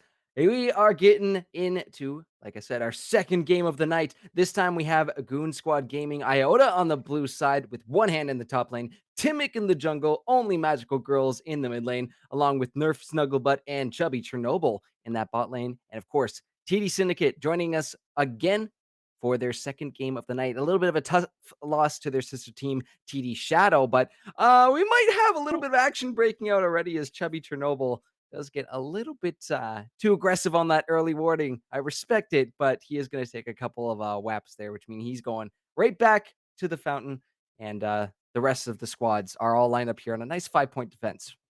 Yeah, I was actually about to panic a little bit. I believe that the inventories are bugged, at least as far as display is concerned, because I'm like, nobody bought items. What's happening? Yeah. But like to break down everything, we saw on stream just recently, Syndicate, they took a pretty hard loss to their sister team. Things were close at times, but ultimately it was Shadow that was victorious. So they really want to bounce back here. GSG, on the other hand, they watched the first game. They banned that Amumu away. They're giving respect to their opponents by wanting to take away the things that are so strong here. But because we have the opportunity to do so, got to introduce the players we haven't seen yet. And they're on the blue side, one hand in the top lane, Timic in the jungle. Only magical girls piloting that to Leah in the mid, and it's going to be Nerf Snugglebutt and Chubby Chernobyl down in the bot lane. Oh, looking for the stuns early on, but I did want to bring attention to that Yeah. if we get a couple Oh, seconds, but no, they're already pull duking in. it out. It's level 1 fighting, the Guardian coming through, but Snugglebutt, Oh. you've got barely any health. You're a Seraphine, and Super Squishy will be taken advantage of as Agent C6 will be picking up a nice and early first blood. Yeah, okay. So we were talking about like on the analyst desk what Tarek and Seraphine are capable of doing, which is having a whole lot of shielding, a whole lot of safety. But that's not the case at level 1. Tarek, you start your stun almost like 9 times out of 10. So you don't have your shield, you don't have your heal. Seraphine also started her Q, so no additional movement speed, no additional slows. And they're just able, like Agent and Crockpot, able to just walk up, pull the Seraphine in, and off of that, you just get slow into auto attacks, into slow. They get a very quick and easy first blood. Only had to burn the ignite off Crockpot as well as the flash from Agent to finalize the kill. But that feels great to get in after losing your first game. Nice to be a really strong start, but we got gank here in top lane. Yeah, Timic is looking for it. A nice Oh, the pillar pillar goes up. That's so good. And Oh. Gips over, wraps it up, puts a bow on it for one hand. Gonna be scooping up that kill. You could not ask for any better placement of that pillar, and Timic is just on point with it. Yeah, that is so well placed. It's just tilting to get hit by a pillar because there's nowhere that Swain can go because of how he's filtering walking towards his tower. The pillar plus the slow, easy kill, and very well done by Timic. Already showing up again. Oh, Oh, power to wow. Leah. Yeah, the Pillar Man is apparently wreaking havoc very early on in this game, and Magical Girl's beautiful follow up gets the electrocute proc off in that Talia.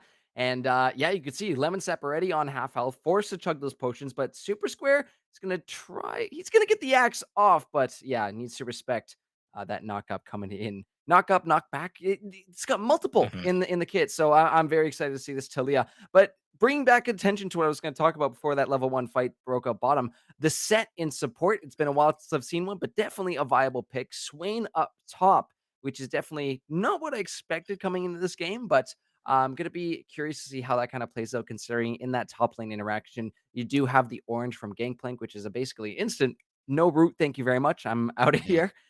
So that is going to definitely be a huge advantage for one hand if the CC does come out. But we're back to some standardized poking and some farming, and we're very early on in this game, just under 5 minutes here, as we have seen already a couple kills, but a slight advantage for TDS in these early moments is, Oof. yeah, just some more poke. But oh wait, hold on, a little bit more back and forth action in this bot lane, and yeah, there we are starting to see that respect being given over with that wave being pushed up after that level 1 fight. You can't approach it. You got to wait until the team fights come out. Yeah. So after now that these levels have kind of come up here into the bottom lane, hey, we can finally see the items there. There After we those go. levels have finally come in, right? Tarek and Seraphine should be capable of staying safe because Tarek he binds to the Seraphine. Set tries to walk up. You get the easy stun off into an additional root from Seraphine, but Gank here in the top lane. Ghost gets popped. Yeah, they're gonna try for it at least. Trying to dodge around that one, gets rid of it up. There's the orange coming through, but one hand is extremely low and they're not gonna go for it. They will not pull the trigger. One hand will make it out alive, and another gank not going in favor of TDS. Yeah, and to highlight something that you mentioned, right? We saw it even a little bit earlier just now. One hand, as long as he presses W, as long as he eats the orange, Ominous Panda or Penguin rather, sorry, actually can't get the soul from Gangplank because you can only get the soul after you root someone. That time he got it. So it actually denies a whole lot from Swain, provided that Gangplank, cleanses that CC. And the other thing that I was kind of expecting is like something that a lot of people have been talking about is a Senna Swain bot lane where Senna can set up with a slow and Swain gets an easy target to pull in with that never move. But obviously Syndicate they opted for something a little bit more classic. But Uh-oh. another fight here top. Yeah, Ominous is some huge trouble. And with the level 6 Oh coming through dear. as well, too, that Cannon Barrage leaves nowhere for Ominous Penguin to go. And Timic simply going to be picking up a kill up in that top lane. So again, the early trundles, really something that I was talking about even back in game 1. Yeah. Love to see that early movement, early engaging coming in from Timic to get that ball rolling. And uh Gangplanks getting into this game already with an extra little bit of gold. That those barrels are going to hit like a truck if this guy gets rolling up at the top lane. But a little bit of a window here for the side of TDS, so they have opted to go for this dragon. They're going to get spotted out by Chubby Chernobyl, but I don't believe he is going to be able to do anything about this. 4 members of TDS in the area is going to keep these members of Goon Squad at bay. So nice little early Mountain Drake for them. We're going to have to wait another 5 minutes until that Infernal is on the board.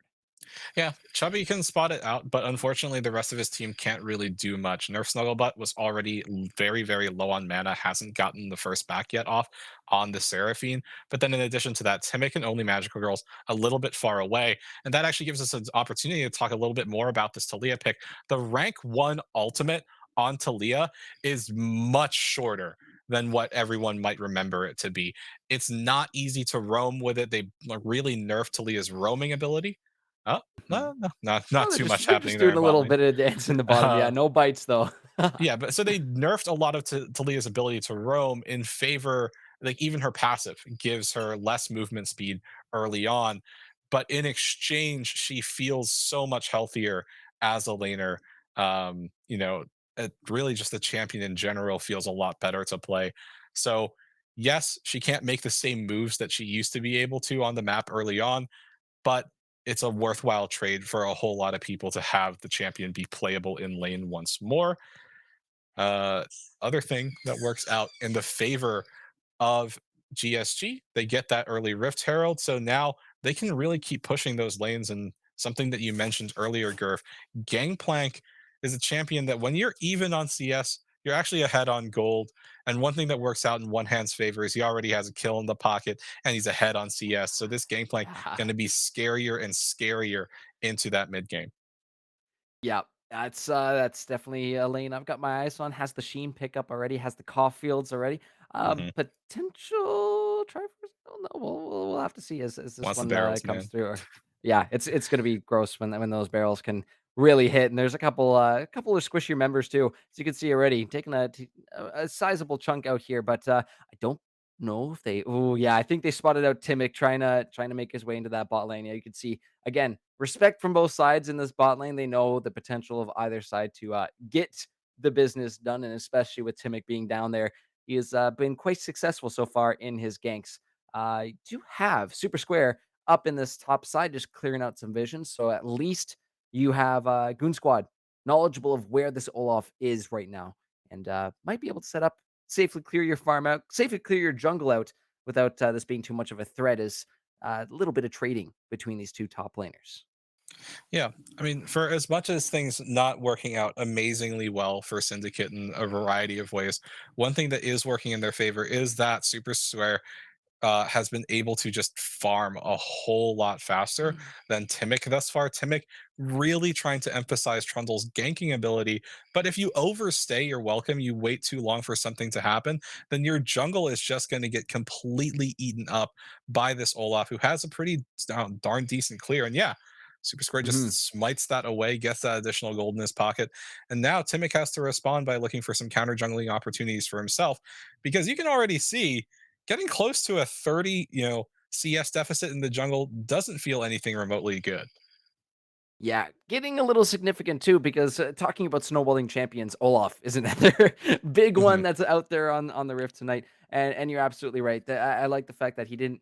I wouldn't say he overstayed there. He definitely had the patience to wait it out, but being able to say enough is enough. I need to go look for something now. I need to get this ball rolling. Speaking of looking for something, that's going to be the Terracall popped out. They're invulnerable. Crockpot is getting Night so low. The Ignite ticks down, and Chubby will claim that one. Agent brought down to about 2/3 of health. You do have this whole goon comes the squad on Olaf. the bot side. Oh, the flash away. Olaf is here, but the Ragnarok is going to be popped, and he's simply going to be able to chop Tower still down hitting. Oh, Chubby. Can he find a second one? Yes, he the can. healing. Maybe even a third. Oh my goodness, with the help of Agent, able to pick out all three of those members of Goon Squad, extremely overextended, and a lot of gold going in the pockets of TDS. Yeah, so things kind of, not going super well very early on in that fight for the side of Syndicate. What we called was going to happen did happen. The set goes in, and hey, look, we got a catch, we got the stun. But then the charm, as well as Tarek's own ultimate, punishes Set for going in like that so hard. And then they look for the dive. They try to go forward. They're like, it's just a Senna. We can get aggressive. We can run her down. But Ola makes his way in, pops the Ragnarok, and goes hard into those three members of Goon Squad. And that's the passive changes as well as the ultimate changes working beautifully in Super Square's favor. The ultimate changes I'm referring to are having the additional resistances. You keep those when you pop Ragnarok now. And the passive changes that work great for Olaf is that he passively has lifesteal. He can just do that, sit in a fight, and yeah, it really looked like Nerf Snuggle, but you just needed one more auto attack. But Super Square just autoed one time, that low on health, gained a whole ton back, stayed alive. Absolutely huge fight for the side of TD Syndicate. Yeah, ridiculous for Super Square. 2-0-1 on this. Oh Oh, my god, Olaf with oh, look at one hand. Are you kidding me? Absolutely ridiculous. The Gangplank passive to finish him off.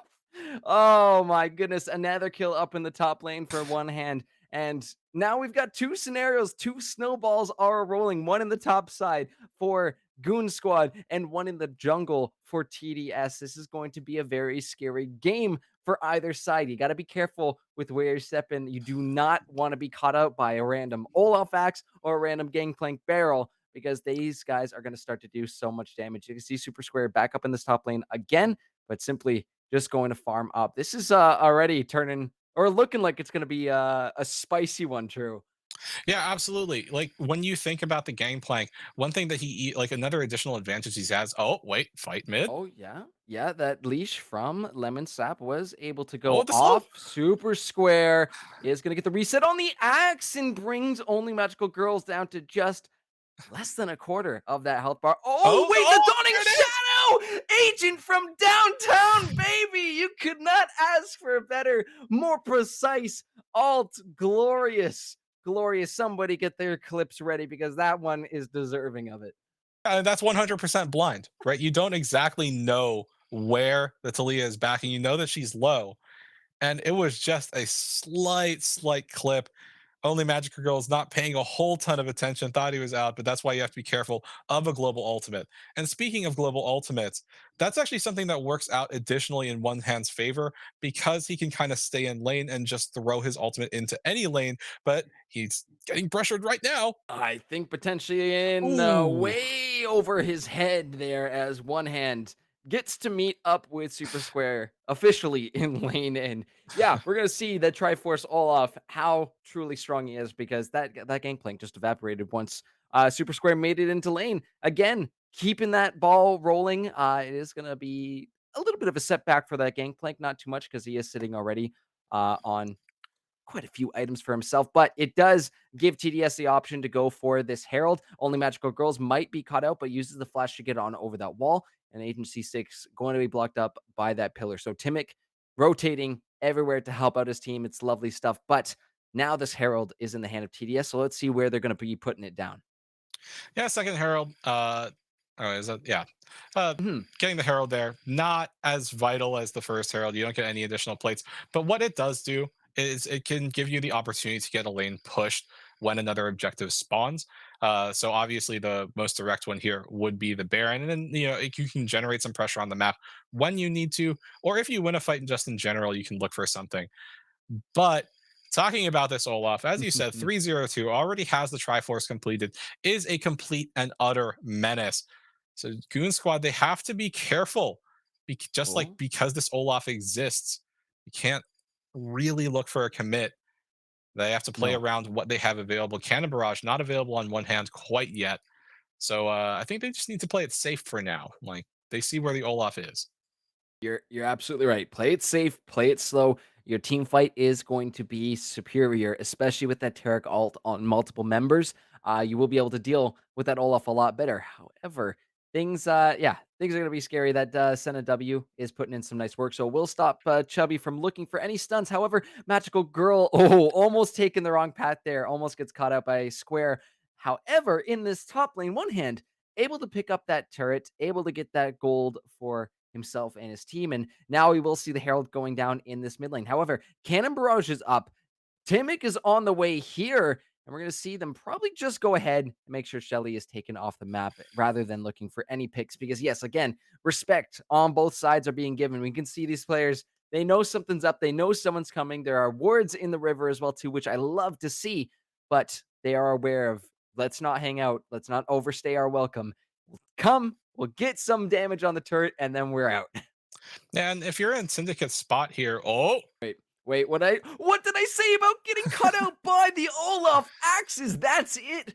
In action right there. You didn't have vision. You got to know they're going to be in the area with this dragon up and TDS looking to put themselves on soul point at under 18 minutes. That is incredible. Cannon Barrage is coming through, but simple smite from Super Square to pick that one up. yeah, and you see, for as defensively oriented as their bot lane is, right, as hard as it is to kill a Tarek Seraphine because they're so like capable of staying safe from aggression. The flip side of that is that it's hard for them to really have strong priority towards Dragon, right? Tarek without his ultimate available feels very, very scary to fight, like use in a team fight. But then in addition to that, Seraphine also kind of item reliant as far as wanting to be effective. Something that works that almost worked rather for the side of Goon Squad was that Ominous Penguin didn't actually have TP available at the very moment the dragon was spawning, but off of that pick onto only magical girls, it's really, really difficult for the side of Goon Squad to execute on a fight because yes, your Talia, not super duper strong, but is still really critical to how a team fight could be playing out. And losing one member at that moment just means that you can't contest for the dragon, and so critical to both of these team comps, as we've talked about so many times now, Gurf, is the Mhm. healing. And look at it like as the Lord would have it, like it's an ocean map. There's so Oh, much of healing course. in this game. Like they're like, and the fact that Syndicate are already out to Soul Point puts so much pressure. Oh my goodness, those barrels. Oh my goodness, yeah, they do a lot, but Swain popping the Demonic Ascension, getting really low, doesn't have a Zanyas to The stop shield. this one, but Dawning Shadow will help pick that one up once again. Another fight breaking out in the bot lane. Big set shield coming through, but again, it's a numbers difference right now. The Cosmic Radiance will be popped as well too. They're going to try and find Agent, but no, that Senna is doing quite a bit of damage, and you see that Talia wall starting to get a little bit longer with those levels going into it. There was a point I wanted to bring up too, but yeah, it's just crazy, crazy action across the board here. Oh, yes, the healing, the Yeah. healing. True. It is absolutely insane. Moonstone already built on Lemon Sap. What I really, really like, really respect, huge shout out to Lemon Sap for doing this. Building the early Oblivion Orb already has those Grievous Wounds locked in for TDS, which is something I don't see over on the side of Queen's Bubble. Let's watch that one back again. Yeah, as this fight breaks out, it's a strong Seraphine ultimate. Push the Karma forward as well as the set. And yes, the Senna arrives, but it's really, really late. At this point, like everything has already kind of happened. Karma can't walk up to back up set, and he's just kind of caught Oh out in no boy. man's land, so he'll die. But we Oh, got they're another fight here going at mid. it. They take the tower. Super Square is getting in there. He's getting the heals from the back line. He is gonna be able to find Oh, the Timic there pulling! and somehow makes it out. Oh my lord. TDS is not done yet. They claim the lives of 3 more. It is a 4 for this is so huge for TDS. It puts them up almost 4K in the lead now, and they're pushing on mid-tier 2. Crockpot not done yet, constantly looking for those stuns, but you got the whole squad here able to take yet another tower, taking more objectives, giving yourself more pressure onto the map.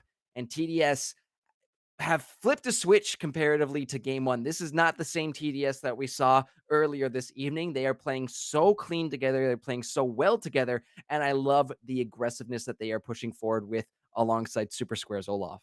Yeah, and this is exactly what I wanted to see from them headed into the game, right? Get Super Square a champion that they can really, really just snowball, hard control the pace of the game with. And that's exactly what you're seeing now with this Olaf. Triforce Death's Dance Berserker Greaves completed on this Olaf. So much attack speed, so much damage, but also so much survivability. It is supremely difficult to take out Olaf when you have a Senna as well as a Karma to shield and heal, as well as the set to just provide like continuous frontlining. And what we saw there in the mid lane is exactly what they wanted. But now Goon Squad, they kind of have their backs up against the wall and they're going to find the Oh Olaf. no, Super Square getting a little too Oh my overconfident. I do goodness. believe he's somehow almost able to find one. Dawning Shadow takes Snugglebutt down to just a sliver of health. 14 seconds still left on this Drake, and TDS now without a smite. Yeah, TDS, they're in a spot where you no longer have your jungler, so it's either force a fight and hope to take the dragon off of it, or just let the dragon go. They don't have vision. They don't know where one hand or only magical girls are. So I think it's the better choice to just walk off, let this go. And that's exactly what they opt for. Because, like, yeah, you don't know where Thalia is. The wall's just going to come behind you if you commit for a fight. And Gangplank has barrels set up. Like if you don't have vision control in this pit Mhm. against this team, it is so scary to try to walk up and get something done, especially when your jungler, who's so representative of your gold, isn't on the map. Mhm. Not the end of the world to give away one of the Yeah. Drakes, one of those ocean Drakes, but it will become much more of a concern for TDS if Goon Squad are able to pick themselves up 2 more Ocean Drakes, because at that point, the healing is going to be a little ridiculous. So, hopefully, they're gonna be looking for their soul in the next 4 minutes when that thing is back up on the map, but we got a little bit of time to breathe right now. Baron is gonna be up, or is up right now soon, as one hand is uh-oh, maybe in another bit of trouble, dodging around the axes. We love to see it. A little sidestep and says, okay, that's fine. But I don't know if he's quite out of this one yet. I love, again, respect, respect, respect across the map. Your one hand backing right on off of that. But guess what? You show your hand, you show 3, 4 members in the bot lane. Guess what the call is from Goon Squad? We're going Baron, baby. Yeah, and it's the right call, right? As you pointed out, they committed so many resources. Bot, yes, they'll get a tower, but one hand also throwing out the cannon barrage to delay them even further. Syndicate has absolutely no idea of what's happening here, and it's not as though Goon Squad has a fast Baron team. Their DPS is kind of low. So Good they had DPS all in the the bot time lane. in the world to do that. Syndicate, the Baron, it's like hoodwinked away from them.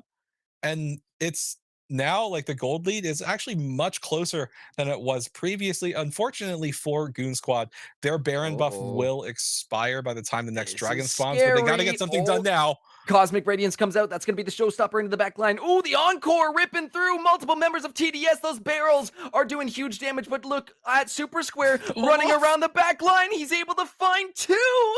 And Crockpot on the side, trying to do his best to lock down one hand, but again, has those oranges, able to get out. Only Magical Girl Flash, trying to escape, but over the look wall, at the the Flash healing. one head is not going to be able to do it. Super Square with multiple kills ends up being the ace for TDS, and now the Baron buffs completely irrelevant. They're off the map. Yeah, you can even see it there in the upper right hand corner, right? Negative Baron power play. They're losing gold off of Ooh, it. And just like oof. that, TDS, they re-secure their gold, like their gold lead, and now they crack open the base. Only Tarek is up, so you can't even save the inhibitor. And yeah, this is just finding another good opportunity Oh playing through my your Olaf, and they're still god. fighting. Yeah, no Cosmic Radiance this time. It was just used. Chubby is going to be taken down super low, so get back to your base. Go heal back up. Think about what you've done.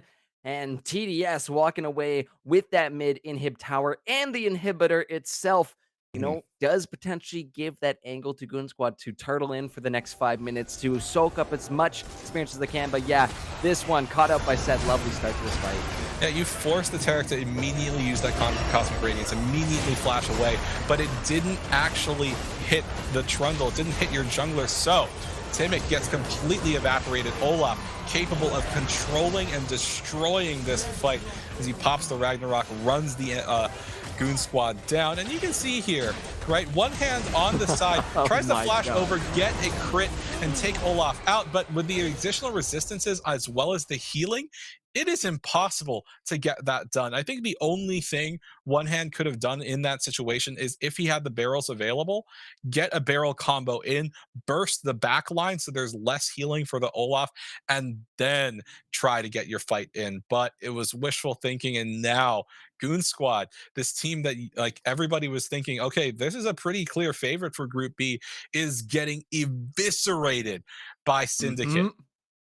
And maybe looking for some flank angle here. Super Square is there first. I'm not too much of a fan of this I one. don't You can think they want see this. immediately backing off. No, they don't. There's no way that they can take on Super Square right now alongside the rest of his team. If they're gonna find him, they gotta find him by himself. But he's never by himself. True, Mhm. he's always with this team. He's always getting the double shield, the double heals coming in from his Karma and Senna. You can see it's helping out so much. Both those players, both the Karma and the Senna have not even died this game yet. So again, just super mega buffing the Olaf, if you want to say it like that. But we got 15 seconds left until this Ocean Drake is on the map. Potential Ocean Soul here for TDS, and at that point, we might just be putting the final nail in the coffin, because if you couldn't kill him before with an Ocean Soul, it is going to make it that much more incredibly difficult. And here we go. The barrels are getting set up. We're going to see Ominous Penguin try to poke out with that as well, too. Ooh, yeah, doing some good damage to Super Square there. But guess what? He's going to have some heals. He's going to have some shields. And the dance around the dragons has begun here as Neither team wants to make that first step, but no, they will. It will be Rush. the cannon barrage coming in from one hand. Oh, look at the showstopper to the back line. Cosmic Radiance comes through, though, onto 4 members. Only Oh, Magical Flea in Girls the back. able to find Agent on the back line. Ominous Penguin, though, is starting to be extremely huge on this Swain, able to deal with those 2 members there all by himself. And look who is still full health. Look who is still chasing down these members. It's Super Square. TP. You got a TP coming through too. He cannot be stopped. Another Another one. TP, make it a double, baby. Because only Magical Girls has nowhere to go. Lemon Sap is going to dodge around that knockup, force them back. But I think this one's in the books here, True. They're on the Oh yeah. Nexus turrets. They're about to be on the Nexus. And TDS coming back from that first game, coming off a tough loss, and really giving the gas on over to this Goon Squad. I mean, they have come back in a tremendous way. You always wonder what happens after you get into your next game, after a tough loss to a sister team, so it stings just a little bit more. But so well done, Gurf. You and I, we talked about how going into this game, it is a game of chicken. Whoever makes that first mistake is gonna get punished. And like the Olaf just got so darn strong, able to run through the entirety of the enemy team. So very, very well done by Syndicate to bounce back. And they must be feeling absolutely massive. That was honestly incredible stuff from the TDS squad to come back after, I would say, a tough loss in that first one and just flip it entirely. Full 180 on that one. And against the team we said coming into this tournament that was going to be the forefront, the scariest team. TDS just got away with crime. 100% crime, and I don't know if it's daylight. It's daylight some places for some people, but Yeah. that was wild to see how crazy that the Olaf was just able to run around. You could see enabling him, right? Going the starving center, picking the karma mid. You're just able to run around and give those buffs to Olaf, and Super Mhm. Square was an absolute menace this game. There was a few moments there at the beginning where, I thought that one hand was gonna get that advantage where he had some good moments there on the gangplank, but yeah, it got to the point, Olaf, he's strong right now, True, Yeah. and those changes in 12-9 has just amped it up to 11. Yeah. And one final thought before we come back with Thunder. You pointed out itemization, right? The Karma's own healing with that Moonstone, as well as the grievous wounds being brought in by the Oblivion Orb, which eventually became a Putrefier. That was so late for the side of Goon Squad. It took them so long to have grievous wounds applied, because especially because Seraphine opted for a more expensive item with the Leandries. So that's also a highlight of why itemization is so important, why grievous wounds is so important in a game like this. So very well done on the part of Syndicate. Obviously, Goon Squad, ton more opportunities to bounce back, but we'll head to the desk soon for our game number 3. Yeah, why don't we go ahead and rejoin Thunder back on the analyst desk so he can share in the glorious excitement that we have been giving you guys throughout that game. Oh, hello, hello. It's good to be back. First off, I just have to say, it looks like if you have 2 of the champs that have been reworked, it's better than having 1 of the champs that's been reworked. Because the Olaf, I mean, okay, specifically that Olaf was Mhm. crazy. Oh, yeah. Yeah. I don't. Do you think Goon Squad's gonna ban that next time? I think it's on the radar. I think it's, Yeah. probably in the talks of, do we allow TDS to get away with their Olaf? No, no, you cannot let Super Square have that champion again, especially in the state it's in. Not Oh, only yeah. that, the way Super Square was able to play it and the way his team played around him as well too. That's the way to do it. If you want to bring out the Olaf, even at its lowest tier, it's going to be useful in some sort of manner. But at that level, when you're throwing everything on him, it's like, we're good. We're golden. I can just run at your Yeah. face and throw axes. Yeah, I mean, Yeah, like, how many times did it happen? Like, every Olaf fight just after like like the runs in 7-minute and A like, lot. yeah, At least 11, because that's how many kills he had at the end of that one. yes. yeah, It was it, Spicy. it was it was something to see. That's like the LS style comp where you get just 2 enchanters and then just a big meatball to go plow through the enemy team. It was great to see. But I will say, if you're Goon Squad, we've been hyping them up all day. We've been talking to be TD on top them next in their next match. But if you're Goon Squad, do you think this was like, oh, they just got hard outplayed, or do you think this is maybe just a little bit of draft diff that got in their way and they shouldn't feel too bad about it? Well, I mean, in terms of like things for Goon Squad, obviously they didn't get to play a first game. Like this is the first game that they have, so perhaps it's a little bit of jitters, right? Because they didn't get any time in quite yet. Right. I think the other thing though is I really can't talk enough about the itemization here. Like Karma mid being a support champion that can wave clear, plus you have the econ to just build Moonstone and start buffing up your Olaf, give him shields and heals, and then Senna who can build offensive stats but will also buff her shields and her heals. And when you take a look at how Goon Squad itemized, they built like no grievous wounds. Like, what are you going to do versus Olaf, who now has just generally more passive healing, so many shields coming in on top of that, and you have no way to address it? So definitely a massive mistake that is in terms of itemization. But I also think they knew that there were things they could play around, right? One Right. hand on that gangplank had some pretty decent barrel combos, was pretty menacing very early on in the game. It's just a question of, shake off the jitters, like be cognizant of how you need to play into the enemy team, because we did get to see that in a few moments, right? When they hard overcommitted and you had the Tarek and the Seraphine with the Encore, so much CC. But at that point, they had fallen so far behind that their game plan was much harder to execute on. So it's really just shoring up your mistakes, understanding what you need to do to right a like leaky ship, and then going forward from there. Well, they're gonna have to right that ship very, very quickly because again, they are in the very next game. Again, they're up against TD Shadow. And I think now we can go ahead and talk about it. I mean, Gurf, you were mentioning it at the start of the day as well, that the Olaf pick between Shadow and Syndicate was going to be contested because Bean plays it up in the top lane. This time it's a potential to be there again. Maybe, one hand is more comfortable into the Olaf matchup, something along those lines. But, it's your Shadow. You just saw the strats get revealed. You just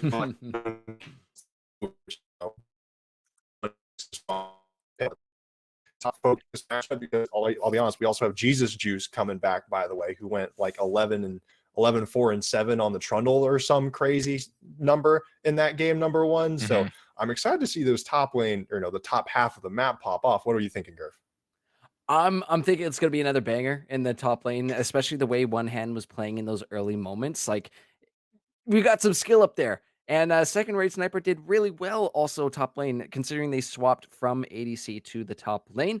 I think it's going to be a banger either way. I think I would hope to see some individual bruiser champions maybe that can duke it out as well as be big contributors to the team. But there is always the off chance we see something spicier, right? Bean MG, sorry, who is not playing tonight, did play the Shyvana and Poppy. I don't know if that's something in second rate snipers repertoire as You're well so too, but that would correct. be really fun to see top lane.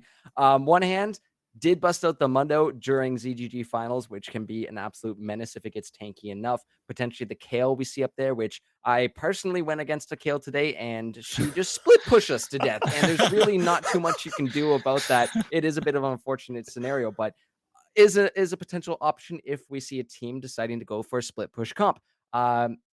Olaf has got to be on the radar for either one of these teams, for every single one of these teams. I think in these tournaments, regardless of what rank you're into, because it's ridiculous how good this champion is right now. With those resets and with this all just being unstoppable. It's unstoppable, guys. So yeah, spicy top, Olaf on the radar for sure. All right. Well, hold. True. Did you have one last thing to throw in before we head to our intermission? No, I was going to say, like, at least in regards to the whole spicy picks thing, we did see the dark lock in of Vladimir, so perhaps we're still going to see that, a little bit of that, but that's what I would assume as far as really interesting picks go headed into this final game of the night. All right. Well, you've predicted that this will be a banger. I predict that this will be a banger. We'll get to our predictions for the game itself after this intermission, but we will toss it to a break where you will see a video from our sponsor, Pro Comps. Again, the official sponsor of Amateur Worlds. It is a drafting tool for League of Legends to help teams and coaches that want to take their game to the next level. Check out Pro Comps. The panel is down in the description for you to click, and you can get it for free for now. See you in a moment. Hold on. I'm about to say something really cool. 3, 41, 9, and lift off! No one dies screaming without me. I feel like I forgot to shoot something. You're starting to bore me. She's such a loser. Always ready to cry. Da-da-da-da. Aw, come on. What's the worst that could happen?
wash it away. And chasing whispers before they all just fade. So how can I leave it all behind when I refuse to watch it fall to dust? I will find a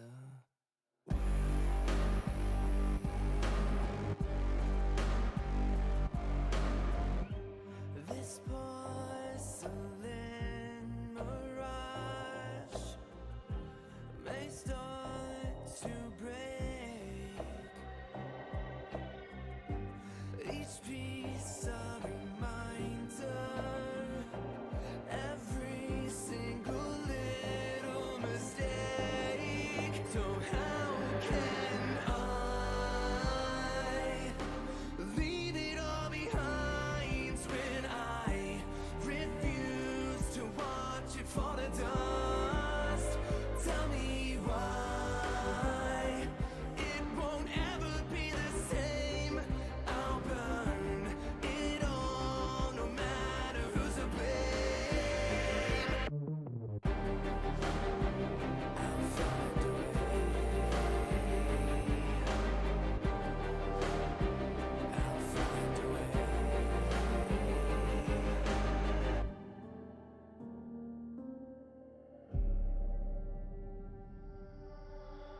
And every time I close my eyes, a little less of you remains. I know you're slipping further from me now. Am I too far away?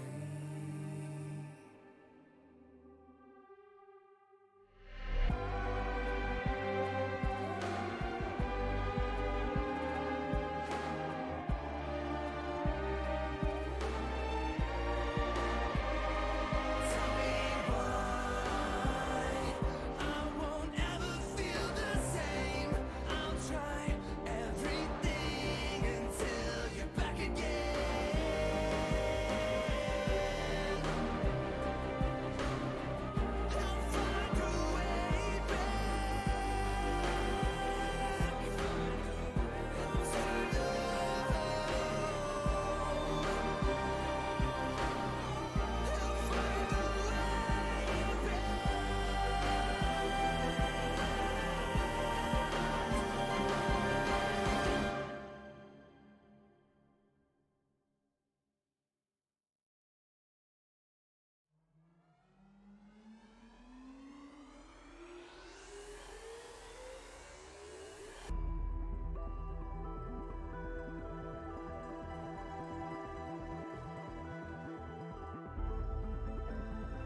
Hello, everybody, and welcome back to IBS Amateur Worlds. My name is Thunder. I am joined once more on the analyst desk for the final game of the evening for Group B.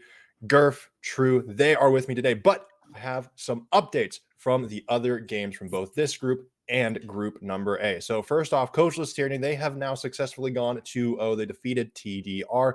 But I think a little shockingly, Big Duck Entourage has now fallen to 0-2 after Monkey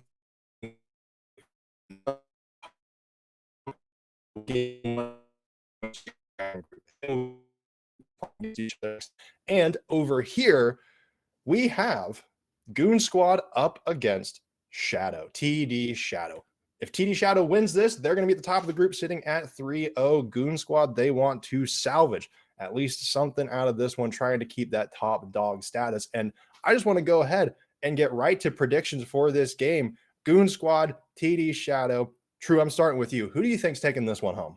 Ooh, that's a tough one, especially because you consider like Goon Squad, they took such a tough loss, but it felt like they understood what they wanted to do. They just fell so far behind, they couldn't Mhm. execute on that, ideal dream. TD Shadow, on the other hand, they've actually only played one other game. I believe their second game was an FF due to Mhm. because of Supernova being unavailable at the moment.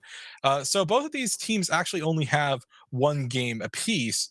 The difference is, one of them has won, the other one has lost. And as far as the team that is a common denominator between these two goes, right, which is Syndicate, I feel like that Syndicate had such a commanding and strong lead against Goon Squad, and they had also had a very close game with Shadow, that it's very real that Shadow has a possibility to close the night out 3-0, carry their momentum forward and play through what we acknowledged in game one, play through what they need to identify their win conditions and play towards that. Goon Squad, they just seemed a little bit miscoordinated. We'll see if they can bounce back, of course, but my bias is probably towards Shadow at this point.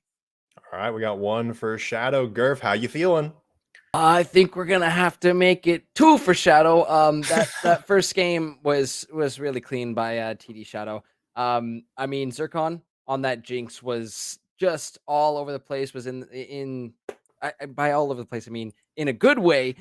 Being where they needed to be and just firing off those autos every single fight that was going, right? So I really like that, seeing that aggressiveness coming in and actually being rewarded for being aggressive on an ADC, which is not something you tend to see very often anymore. So I really like the fact that their team was able to set up Zircon for that. But Natosaurus Rex, disgusting on that Nautilus, both the peeling and the kiting and the picks. I mean, it was Yeah. so well done for their team to set them up. And then of course just the individual lanes, like See the Dark was really gross on that. Vladimir always consistently keeping those extra members of TD Syndicate we saw earlier out of those fights with the Hemo Plague. So potentially something within that play style again, I'm hoping can come through because it worked out so well for them. Goon Squad coming off that loss, and a bit of a rough one, if we're going to be honest with it, needs to find something here.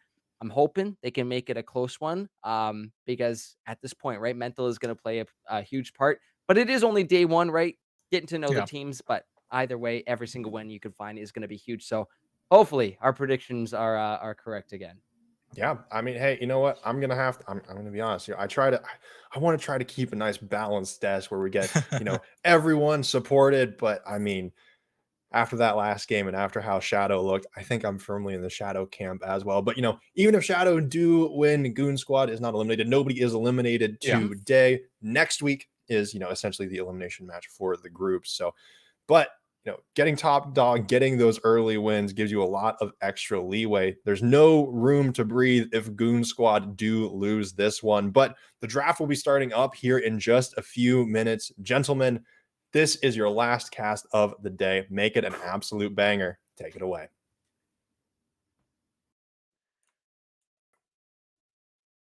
Oh, you can for sure bet we're gonna make it a Thunder. Thank you again so much for leading us in. And now, True, you and me back to it once again. What we might potentially see here, our hypotheses are they start to come out. We'll see if we're right. In the last game, we got to Yeah. see a lot of variation for picks. So I like seeing the spicy stuff. It worked out really, really well for TDS.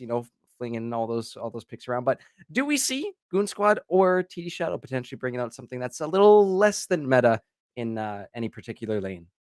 Well, as we were talking a bit earlier, right? See the Dark did play Vladimir in game one. Although, while that's completely entirely off meta, right? I also feel like that was a bit more of an answer to seeing the Vagar there. You can stay incredibly safe with a Vladimir. But the other thing that you and I had already talked about was the possibility of seeing something like a top lane Olaf or something of that sort. Oh, never mind. Off the Oh, we're table. good. Goon Squad Now was we like, can hey, not again. again. No, no, no, no, no, no. No more That- Olaf. Yeah, Olaf's gone. Wukong's gone as well too, which is another jungler for I would think both these sides. I just quickly check my notes. Yeah, Wukong it's is contested, yeah. is the one of Jesus Juice there for sure. Yeah. Jinx is going to be taken away as well too. Same goes for that Diana. They do not want to see Timic on their Diana. I think that's going to be potentially permaban until we see him absolutely dominate with it, where it goes back to being permabanned against him. But yeah, one of his most played champs, reasonably so, to get banned away. We get one final ban here before we get to see if it's the triple B1 Trundle tonight. True. Yeah, I mean, it's just been so prevalent. Oh, nope, it's the Lilia. No more. I think you called it out in the previous champion select. Lilia seems to be a potential secret power pick, although we won't see that for Goon Squad. And instead, they opt for a B1 Leona. Like, that is quite surprising to me. Not because oh, Trundle's still on the board, but because when you have this first pick opportunity, typically you lock something in that's going to be flexible, or you lock something in that's just objectively powerful and can control the game from where you want it. Leona doesn't quite fit both, like either of those niches, but perhaps it's something that Goon Squad really want for themselves because it gives you ease of engage that allows you to force. But with the Leona present on the team, a champion that goes aftershock and can just give herself so many bonus resistances, Trundle seems to be the move for Shadow, and they lock it in. Yeah, Trundle's coming back again. We're going to see it, I believe, in the hands of Jesus Juice once again.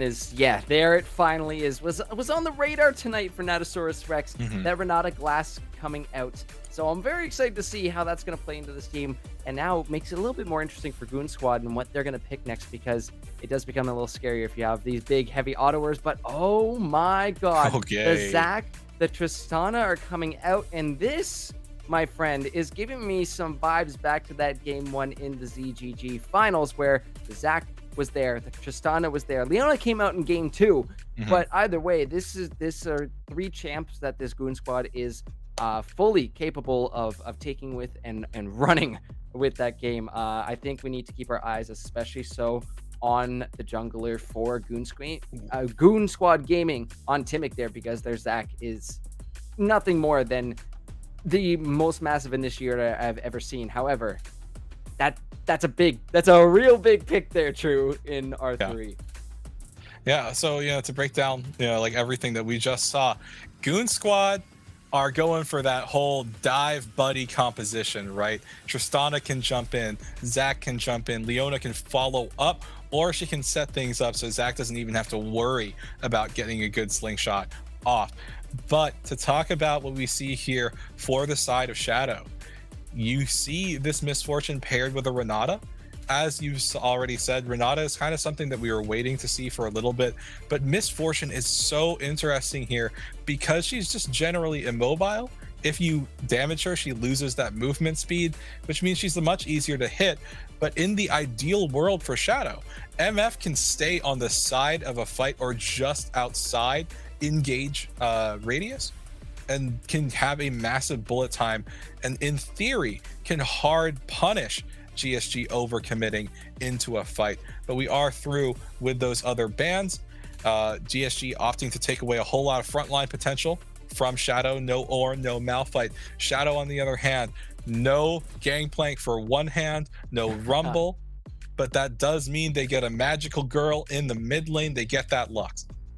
Yeah, Another. That is a fourth pick coming in that came from that game one. Well, actually, third pick from that game one. And the other came from game two of the finals. But yeah, this is another huge pick, the Magical Girl for, well, Magical Girl. So it just works out that way sometimes that that you can get your main champion. Yeah, this is going to be really good for Goon Squad to have that Lux set up in their mid lane. The Gnar coming through as well too. Quite spicy, but back over to Shadow. They get the Orianna, which is something that's their mid laner has played 4C in the dark. Pretty proficient at the Orianna, and now they get a nice countertop into that Gnar. Unless it happens to be a flex trundle top. I don't think so. I think Jesus is going to take that once that one again. And at this point, the counter is it. Oh, it is the Poppy. It is going to be the Poppy coming in, which does make it quite interesting with a squad that is trying to jump on you. If you get that Poppy W out, it's going to be quite. How do I put this? It's going to slow him down a lot. Stifling. Yeah. Yes, thank you. Yeah, like, now that we can see the full comps here, I think Poppy is a grand pick for TD Shadow here, because it can stop Leona using Zenith Blade. It can stop Zax's Elastic Slingshot. It can even stop Tristana rocket jumping or Gnar using Hop. Granted, the world where it stops all of those abilities at once, pretty rare. But the important part is that you disrupt that chain of engage. Either you can disrupt it at the beginning, or you can really mess with things and disrupt it in the middle, throw a wrench into the works, and it makes it harder for GSG to execute on what they want. Because in theory, you can really see Zac Leona go in, Gnar combo with that as well with his own ultimate. Tristana and Lux can stay on the side of the fights, get the damage down. But on the other side of it, right, Shadow, now you have this Poppy that can disrupt engage. You have the Orianna, who is generally really safe, and through usage of Ball, can either use Command Shockwave to dissuade aggression, or just also give over those extra resistances to her carry. MF can stay on the side of the fights, but the Renata is a champion that can supremely punish engage. You get that hostile takeover down, and GSG's entire fight gets stopped up. I mean, it's so true, right? That hostile takeover is going to be quite aggressive in these team fights that we're about to see, right? Tristana especially so is going to be hitting like a bit of a truck. And yeah, when that hostile takeover goes in, it could be potentially scary for the squishy member of that Lux. But what I see when I look at these two teams, True, is you got Wombo and you got Wombo. And the combos got to be there, because both of these teams have the ability to send it, have the ability to really just go all in, pull that trigger. But again, going back to what we were talking about in game two, it's the first team to make that slight little mistake, the slightest little misstep is going to cause potentially a world of pain, because when one domino falls, I think the four others are going to go as well too. Yeah. There's just so much that can be dropped from either side in an instant to just make the team go poof. Yeah, absolutely. I think the final little bit of critical, you really want to see it if you're on the side of Shadow, is if hostile takeover hits a late game Tristana, she will auto anyone who is close to her down, because she has the additional range, she has so many items, and she has a lot of attack speed as well. So GSG, if you're in their position, if you are the Tristana, you have got to be so careful. You've got to be like, okay, where's the hostile takeover? Where's the hostile? Because you have got to jump out of the way and make sure you don't get hit by that, because it can play hell against your team if you do. And that's why it's that engage, get in your face for Goon Squad is going to be the angle they're looking for. But if Tristana happens to hop in, the hostile taker gets popped over, because it's a relatively slow ult comparatively, right? You have some time to say, okay, I'm hold on, backing away, jumping away, we're good. But if it gets caught jumping in, and then you know what, we're smart enough for Ninosaurus Rex to say, I'm gonna hold this and wait until everybody's grouped in and ready to go. That's gonna be kind of the turning moment. We'll just pass through that, but yeah, it's going to be spicy. Any final points, though, before we send it to a quick break? Well, and this is the last game of the night, last game of the first night of Amateur Worlds, and I think it's been going really, really well so far. Glad to be here with you, Gurf. But overall, I'm still calling it for Shadow. I really like Renata as a pick personally. Yeah. It's so fun to watch that champion. So my final prediction of the night is going to be in Shadow's favor. I'm gonna stick with you on that one because Misfortune, a little scary Yeah. when they get going. We'll Yeah, have to see how this one shakes down, though, folks. We will be right back after a short break. Again, this is the final game of this evening for week 1 here in the IBS Amateur World. So make sure to stick around. Go grab your snacks. Go get up. I don't know. Hit up the washroom, grab a drink, whatever you gotta do, because you don't want to miss this. This one's gonna be the Wombo Combo game of the night to end it off for our first week. We'll see you in just a few moments.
Ladies and gentlemen, boys and girls, we are back for our final game here in Group B of the IBS Amateur Worlds, and it's gonna be Goon Squad Gaming, Iota on the blue side, and the return of TD Shadow gonna be on the red side this side. And just noticing this as well too, Bean MG is back in the mix. We have Second Rate Sniper back down as the ADC, so the full squad is here.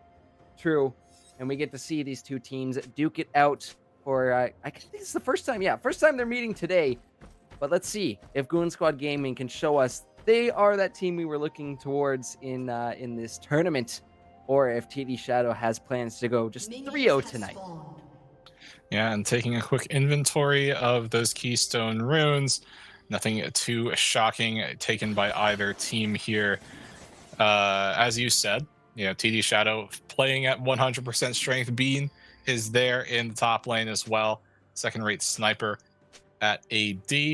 And on the other hand, as you pointed out, Gurf, Goon Squad, they have drafted a lot of picks that they have been very successful with. So both teams really set up for success here at the end of the night. But yeah, nothing super shocking. We have seen a 100% Trundle presence on stream so far. This time it wasn't blue side, it was on red, but Trundle is very much a premier pick here in IBS. Yeah, it's Trundle is so hot right now. Like it's just everywhere, but it's so good in the hands of Jesus Juice. I'm looking towards these early levels, these early ganks that he was able to pull off in game 1 earlier this evening. Because again, that's what got his team really rolling. You can see pathing down towards blue, towards his Braum. As the level 2s are hit in this bot lane. Snugglebutt is going to be jumping on, gets some good damage down. But again, that poke coming in from Second Rate Sniper and Natasaurus is going to just slightly out damage that Tristana. So again, need to be a little careful when you make those moves, and I would think let Chubby be the main initiator before you actually pull the trigger to go in. Yeah, I can understand why Snugglebutt just rocket jumps in there. Both your opponents are still level 1. There shouldn't be too much damage traded back. Talking about incoming damage, Juice is coming here. Here comes that boy once again. He is spotted out on the ward, but Chubby might be too far to position. Does have the flash to get out of that one, so luckily enough, we'll be able to use that summoner. Ooh, that Q even coming in from Second Red Sniper. That's a lot of damage to be taken in these early levels. But again, Juice looking for the early ganks. We got some trading going on in this mid lane. Where do the health bars go for both Magical Girl and See the Dark? I mean, that's going to be the burst AP mages that are there. And it's really going to be who hits 6 first. It's either the Shockwave or the Final Spark. But even before that, true, it might just be another pillar. The initial flash to try and get out of there will be slowed down. Take See the Dark to just a quarter of the health bar. You do have Timic in the wings right now, ready to go, ready to pull that trigger. He's gonna be going. Slingshots on over, snaps him back into the minion wave, but no, able to stay alive for a little while longer and gets out of that one, just hanging on by a fingernail. Yeah, absolutely critical that Timic was able to get that slingshot knock-up, though, because if he, somehow misses it, See the Dark could just stay safe, right? If you dodge away from the slingshot, might not even have to burn the flash. And, as you see, only Magical Girl already had to burn flash, had to burn barrier as well to stay safe. But another fight here in the top lane. Yeah, that shield is going to get picked up, so will help MG out a little bit. Oh, yeah, Jesus Juice is here once again. Give him the old Clark. Give him the pillar. He's got first blood again. Second time tonight, true, that Jesus Juice is making those moves happen on the Trundle and gets his team on the board first. Okay, not quite the flashiest thing that could have happened. Obviously, Poppy's slam into the wall was on cooldown at the moment, but I was really hoping that Jesus Juice would show up, throw the pillar in, and be like, "Here you go, pal," and then Bean would get the stun in. It would have been really, really cool. I would have loved to see it. But you were talking about it earlier, Gurf. This Trundle has been critical, especially in that first game for Jesus Juice. And there's a reason why this pick is something that the junglers in IBS seem to be relying on so much, and it's just because you can have strong early game presence with this pick, and obviously starting to get that going a little bit with that first blood gold. But one thing I really want to draw attention to, as we can see Timic, potentially getting ready for a gank. Timic has Dark Harvest and a blasting wand. Oh, he wasn't spotted by that ward though. He will make the slingshot in, snaps them both together. Natosaurus ticking down to the ignite will finally go down, and second right sniper pops the kill as well too. But oh, beautiful Zenith Blade. Timic sends it right back with a beautiful gank for the side of Goon Squad, and they're gonna take that kill advantage. Really, really nice stuff. Yeah, so very well done. And that's the thing that you always have to be scared about when you're playing against a Zac, right? That elastic slingshot ensures that Zac's gank paths are always going to be outside of your traditional vision setups. Your wards need to be further in to detect where the Zac is coming from, and you can see Timic doing exactly just that. Finds the slingshot, as well as Chubby Chernobyl going in with the Zenith Blade. So much damage through. Renata ties to the ignite ticks, and it's just easy to finalize the kills because Tristana can jump out to safety. One more Zenith Blade does second-rate sniper dirty, takes him out. That's 2 quick kills over to the side of Goon Squad. I don't think they're quite done yet because Timic is back again. Oh, Q's not going to land, but the binding will. It's a triple shockwave coming through, but see the dark again. It's the numbers advantage. We have another fight breaking out up top. Pillar coming through. One hand is getting low. He's taken out by Bean. And meanwhile, in that mid lane, only Magical Girls is going to be able to take out See the Dark. So 1-for-1, top laner traded for mid. Either way, beautiful stuff from both teams in either of those engages, Drew. Yeah, absolutely. Chubby Chernobyl walking with your jungler, knowing that, hey, your Tristana can stay safe, relatively speaking. It's really, really hard for Renata MF to be aggressive into a Tristana at this point in the game before either team is level 6 in the bot lane. So you just coordinate, you say, hey, Leona, come with me, we'll gank mid lane, we'll start snowballing through there, get an advantage, and that's exactly what GSG execute on. Although in the top lane, One Hand, who was doing really, really well in the previous game, doesn't have the gangplank this time, and instead has to play into a Poppy who's playing really darn well, especially when you factor Jesus Juice just coming in there, throwing the pillar down, getting that slow in addition to it, and they get another kill. Yeah, I mean, 1v1, right? We saw that fleet footwork Nara really putting in some good work into the Poppy. But yeah, it's Jesus Juice. As soon as they show up, it's just you better start running for the hills. And even I was gonna make a point a little earlier, looking at the sums, which Chubby's is back up right now, but did blow 3 flashes with the pillar early game, which is absolutely insane. In fact, yeah, that's value right there. True, as we are gonna see another Zenith Blade going through, Snugglebutt jumping on in. Oh, the bomb's coming down. One more auto will do it. Renata tries to save Sniper, but no, Natosaurus Rex not going to be able to look for any re-engages. Cannot get the takedown to make sure Miss Fortune stays alive. And it's another great engage by the Leone. Chubby with the Zenith Blades on point. Yeah, it was really critically timed overall for Goon Squad, because Jesus Juice is trying to make his way down, but just because Timic is able to arrive a little bit sooner, they get the gank through, they get the kill, and that means they get the dragon. There's no one to contest, even in the mid lane. So Goon Squad, they're really getting a lot of what they want here, right? This Zac is already getting going. Admittedly, it would be way more ideal for Nerf Snugglebutt to have a lot of those kills that they've garnered in the bot lane, but it doesn't hurt to be at an advantage either way. The assist gold will still, help a little bit in that particular regard. A little bit of a fight in the top lane. I'm not really sure if One Hand can really pull off. Oh, he's going for it. I don't know. He's going to maybe potentially try for it. The Gnar is available. Does not quite get the stun off into the wall, but still doing a bunch of damage. Walloping away. Takes that turret shot. Needs to back off, but look who's back once again. Guess who's back? Back again. You can insert the song there. Hopefully we don't get DMCA'd for it. However, the flash is up, gets away from the pillar, and BMG thinking about going for it, will decide to back on off, but in the bot lane, we're not done yet. We're going through again. It's Exhaust. It's going to be the Soul Flare coming on down, but the hostile takeover not quite doing the work it's going to be doing, as we see in the later stages of this game, but that was definitely a close call and enough to keep that Misfortune alive. Yeah, and that's what it's really going to highlight what's just so frustrating for Shadow's bot lane here, because if that MF is 6 and the hostile takeover goes through, you can potentially trade the kill back onto Tristana because she rocket jumped in. At the very least, Trist would have to flash out.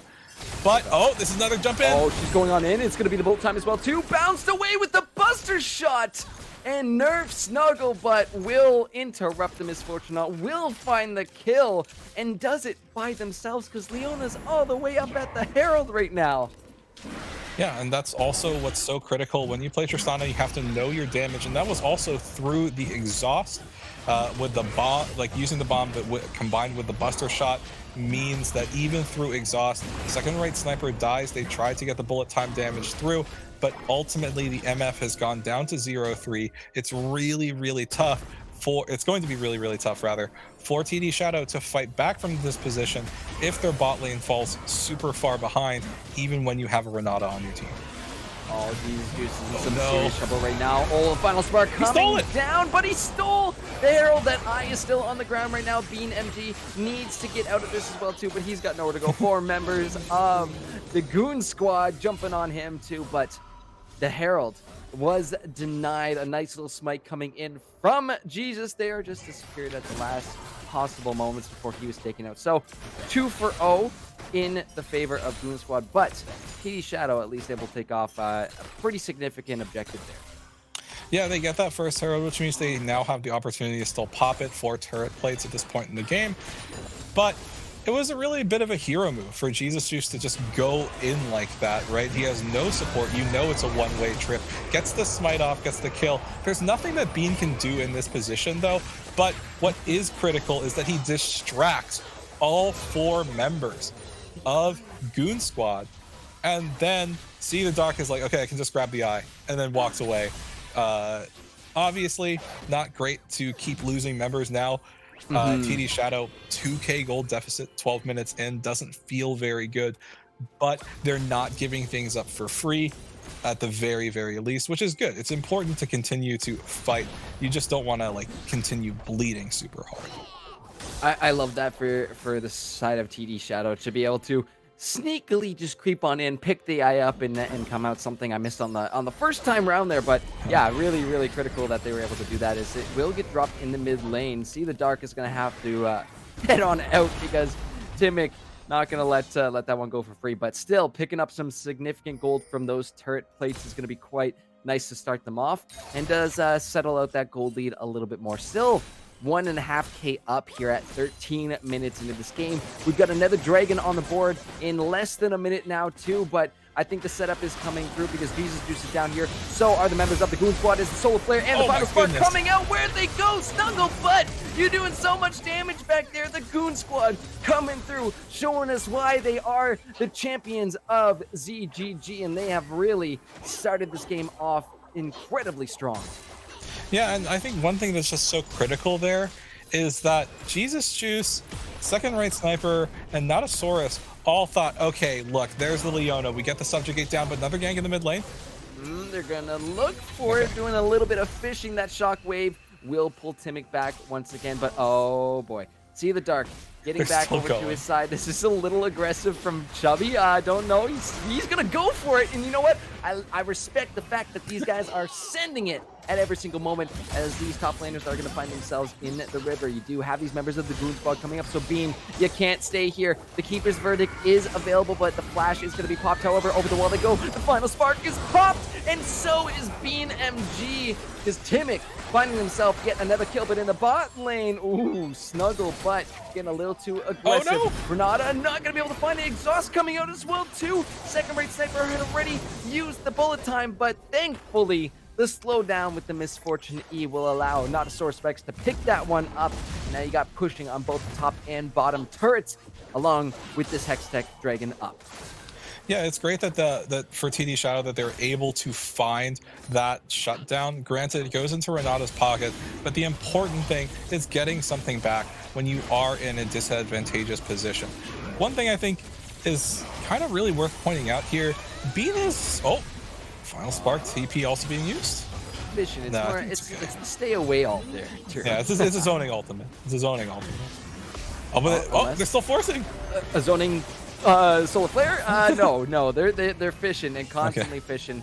And that is exactly what the Goon Squad have drafted here is we are going to go fishing. And if we find ourselves a pick, we are feasting.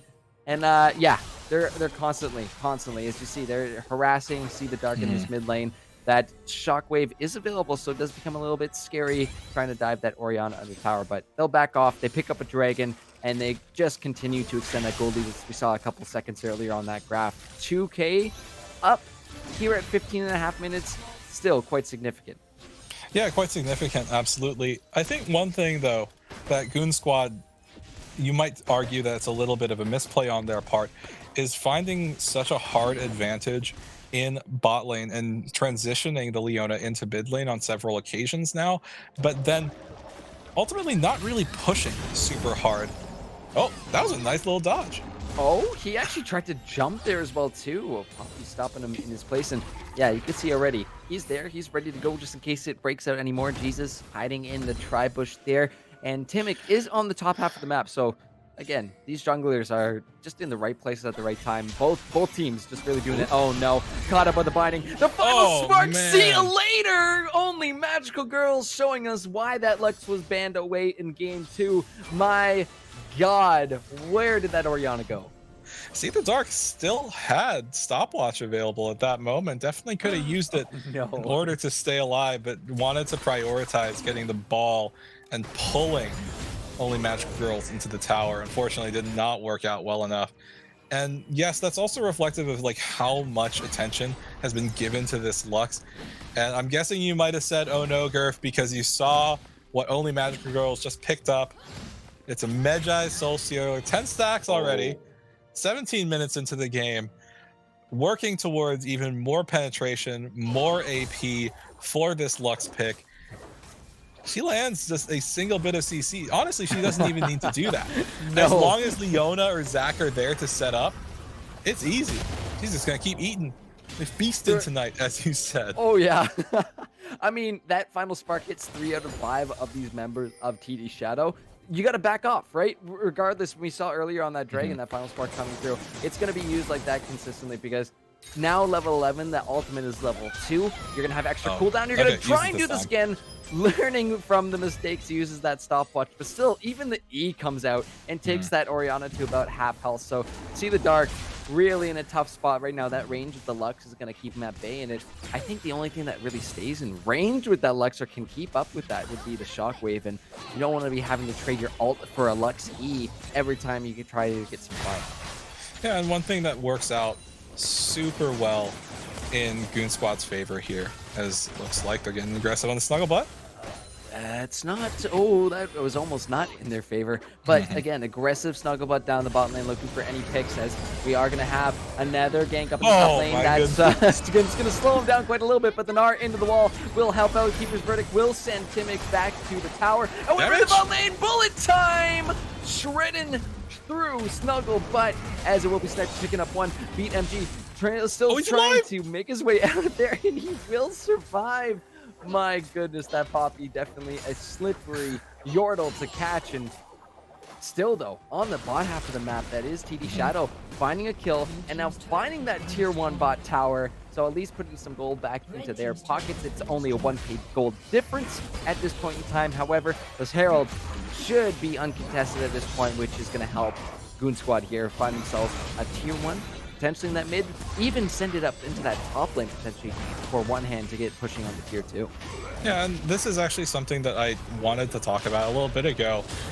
With Goon Squad finding so many kills early and finding, you know, this gold lead that we do rightly praise them for very early on, it's a bit of a misplay on their part that they didn't push harder with the leads that they garnered, right? This 4-0 Lux actually, you know, far behind on turret damage in spite of all the ganks, as well as this Urshana not gaining that turret there in the bot lane. And ultimately, first tower goes over to the team with a deficit because they found the opportunities to push when they could. And Goon Squad, yes, they had a strong lead, but that lead could have been absolutely massive headed into this phase of the game as we just crest onto the 20-minute mark. So while Goon Squad are strong, they could have been stronger. Otherwise, though, this Lux is really, really massive. And TD Shadow have to be super careful when playing around these dragons, although they do want to stop these dragons stacking up because it's an Infernal Soul, and more AP, more damage for this Lux is so dangerous to play into. Yeah, nothing to be done about that one. Goon Squad gonna walk on and scoop that dragon up, and they're on soul point here at 20 minutes. In the meantime, Bean MG was able to find that tier 1 tower, so getting a little bit of their push on. We'll see if Magical Girls can keep up with this Poppy, considering not the squishiest champion. Poppy, so going to be a little bit more difficult. But yeah, during that dragon, the bullet time wasn't available for second-rate sniper, so probably the better call for TD Shadow to back off this one. But this is a scary situation. Bot tier 1 is super duper low. Snugglebutt's simply going to take this one. Ooh, that's going to be the hostile takeover coming on over. I don't know why Timic did engage over the wall there. Was caught out on the ward, but actually, wait, they're going for it once again. TP's coming through. It's going to be Timic looking for the engage. The flash comes out from second-rate sniper. Can they find the double? Oh, the final spark from downtown, baby. Magical Girl is huge, but that's a huge bullet time to respond to it. They will only find one, but it's a lot of health bars that are super low on the side of Goon Squad. In goes Bean. Can he make it happen? The Zac is popped down into his blobs, into his passive. Bean is getting poked back to shut down. Will go over to see the dark. They will potentially part ways for now. Yes, they're going to back off from both each other. And all the meanwhile, Jesus Juice pushing away as that Trundle on the top tier 2. Bloodbath in the bot lane through. Yeah, Jesus Juice doing God's work as he's able to push the turrets. He can't really join the rest of his team. But talking about that fight as it played out, I am right there with you, Gurf. They had a golden opportunity. Timic, you still have Cell Division passive up. Yeah, sure, you're in the Tribush, you're in Vision, but just go. You already stopped the TP being channeled. But because you take this delayed path in, it gives the Renata, the MF, more space to disengage. Yes, Misfortune flashes away. Huge final spark as well to get that kill. But now, with the bullet time and shockwave comboed, they trade one kill back. Bean channels the TP in and hard punishes. They get actually more kills than the side of Goon Squad in this fight. And now TD Shadow, they're the team with the gold lead. It's not as big as what Goon Squad's was, but off that fight alone, they're getting gold back in their pockets. The dark is almost in trouble. That shockwave does so much damage. And going back to that too, the talking point of the shockwave, that's the combo that I was looking for when we came into this draft, when we saw the teams put together, was put together that shockwave, slap a bullet time for Misfortune on there, and you see exactly what we saw there. The health bars melting away from the side of Goon Squad Gaming. So more of that. TD Shadow, we need more of that. Herald is going to get plopped down in this mid lane, so trying to push for this tier 1. Open up the map a little bit for yourself, considering the fact that we do have this Inferno coming up in less than 2 minutes. So I think Shelly's it's going to be close, but not quite enough. And yeah, Shadow able to scoop this up. But yeah, looking at our gold graph here from Macrohard, gorgeous stuff, by the way.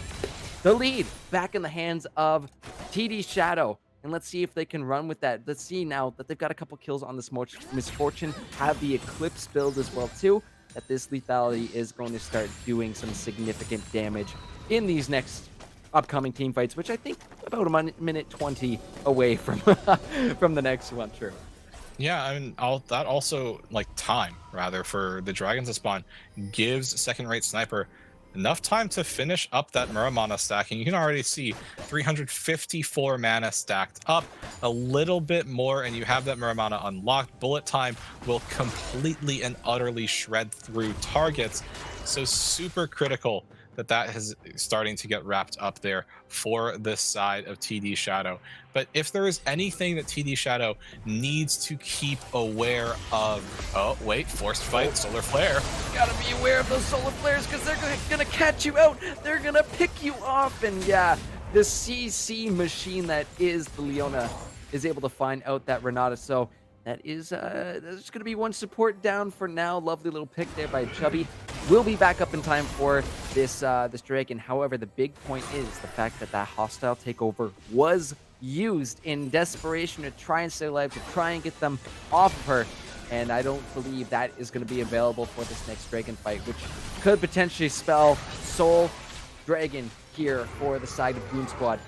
Infernal Soul nonetheless, that means these guys are going to be hitting even harder. So let's see. The dance begins. They don't realize they are standing on a ward right now. So see the dark going to pop. The shockwave. Oh, bullet time trying to go through, but a beautiful Zanya's will keep Magical Girls alive. The final spark to follow up. The double gnar into the wall.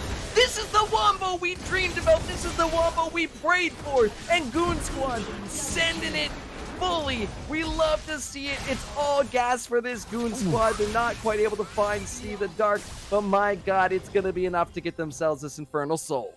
Yeah, I mean, they definitely have the damage to do so, but Renata is back on the map. You can see Goon Squad starting it up. I think See the Dark is acutely aware of how much damage he's capable to do on this Orianna. Notosaurus Rex finally arriving too. My gosh, Oh, the damage!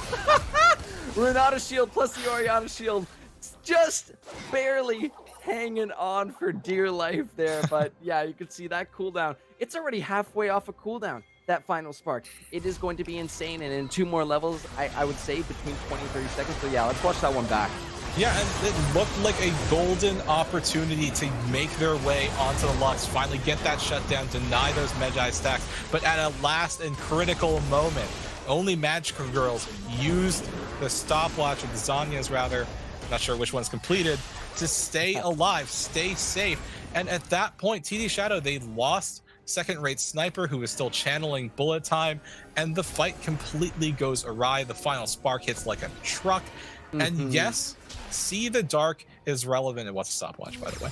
But yes. See the Dark is relevant in terms of damage, but not nearly as much as Lux's full salvo of abilities. It's so difficult for TD Shadow to find a way in purely because Lux exists. Because, yeah, they can disrupt and overcommit from the Tristana, from the Zac, from the Leona, even from the Gnar. But the moment that Lux hits you from a mile away, what can you do? There is no engage. There is no backline disruption. It's so difficult for TD Shadow to get their job done, the thing that they need to do the most.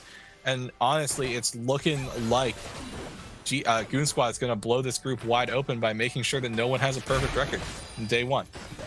I like in that that replay too. We saw Notosaurus starting to come in, did an Abe Simpson 180'd right out of the jungle, and rightfully so. It's like, nah, I'm so sorry, team. I cannot help with this one. But yeah, 5-0-6 on that Lux now. 20 stacks on the Magi's. Hitting like a truck. There's no other way to put it. But that gold has evened out once again. Just use the control word. Notosaurus, you have a control there word. You go. It's okay. Right. We're having fun. No, he told Jesus Juice, that gold is yours, pal. Take it. Take it. We're sharing. It's team play, right? It's team play. That's what we love to see. Speaking of, though, of what we're about to see in the next few minutes, we've got this Baron coming up. The Infernal Soul is in the hands of Goon Squad. We love seeing them fight, and they, for sure, from what we've seen so far, are loving taking these fights. So, I mean, the fact that they are the ones pulling trigger and making those initiations first has been fantastic. The fact that anytime that bullet time has come out, with the exception of that play and bot with the shockwave, it keeps getting interrupted by Chubby. So that is a huge disrupt to take off the board from these sides. And yeah, Snugglebot's just going to walk up, take that tier 1 mid and walk away. But got a bit of time to breathe here as the teams are going to start to get set up for this Baron. Yeah, and for as much as we've talked about only Magical Girls damage, I think it's also really fair that we need to give attention to what Nerf Snugglebot can give in a fight. You saw that bomb pop with that Infernal Soul just now, and it hurt so hard. You can take a look. The reason is because of Tristana's items, i.e. Kraken Slayer and Phantom Dancer completed already. 3-item Tristana, and she hurts you hard. In the bot lane, there's a little bit of trading, but I don't really think at this point that Bean or One Hand are fully capable of killing one another, but this is a forced fight. Final spark, but the Solar Flare will claim its Zenith Blade back into Jesus Juice there, as the binding will just come up a little bit short. Nice pick, but they're not done. Wait, Timic is going once again, takes the blast cone on over. We see that damage coming out from Snugglebot as the TP will be popped here for Poppy. Second rate Sniper is completely out of this fight, as wait a minute, Timic in some trouble now. His passive is popped. He's taken on out. That shockwave is going to land onto Chubby there as the Keeper's Verdict pops him out. Speaking of pop, Only Magical Girl takes down Bean MG. My God, bit of back and forth there. Timid gets a little overzealous, but in the end, they go 1 for 1. And the big thing is those death timers are getting significantly longer, True. Yeah, absolutely. And I think one thing that Bean needs to be really aware of is their own itemization, right? The only MR, the only magic resist that this Poppy has is the Negatron cloak, as well as the MR that you get from your Sunfire. And honestly, it really looks like Goon Squad, they're having a little bit of fun with it, right? One person goes in and then another, like obviously Leona fully disengaging, and here comes the Zac. He slingshots in, tries to get a little bit of cheeky backline access, takes the cone out, and then Leona tries to go back in. It's just one after another. It's a bit like miscoordinated, and that's what gives TD Shadow this opportunity to get Steadfast Presence stunned down and get the punish in. But even then, Shockwave only catches the Leona, the Lux and the Tristana able to free hit, and it hurts so hard when you can't get onto those carries. So even in spite of the fact that the gold lead isn't super huge, it's just about 1k at this point, it just feels devastatingly difficult for TD Shadow to get anything done because of how this Tristana as well as this Lux are scaling in this game, capable of pumping out so much damage. And GSG, they're the ones who get to dictate, they're the ones who get to choose when fights happens, and it's working out so well for them. And I think they're about to make that choice again, too. Elder up in 10 seconds. You can see the control, the presence that these members of Goon Squad have in this jungle. I like the fact that you have TD Shadow, who are making their way up through the bottom. Not going to get caught out, but wait a minute! Oh, it's the Quadra Gnar, the final spark, the bullet time. Will be coming through. Wait a minute! Second-rate sniper takes out 4. Go for the Penta, baby! Let's give it to me! I want to see the Penta, but no, See the Dark will finish him off. Not going to be gifting that over. I think the focus is on winning this game. Sure. Oh my goodness. Let it go. It's a massive quadra, a massive turnaround for TD Shadow. What looked like it was all in the bag there for Goon Squad. They get aced. They lose the Elder Dragon. They're about to lose the Baron. And TD Shadow are back in the driver's seat. Yeah, and they finally get that kill onto Lux. They take away 10 stacks off that Medjai's. Lux obviously still going to be incredibly scary, but that was huge for the side of TD Shadow. I don't think I'm alone in saying this, Kurt. It looked like Goon Squad had everything that they wanted in the world. They had the Mega Gnar and the Zac on the side, outside of vision. Perfect engage angle as far as everything is concerned.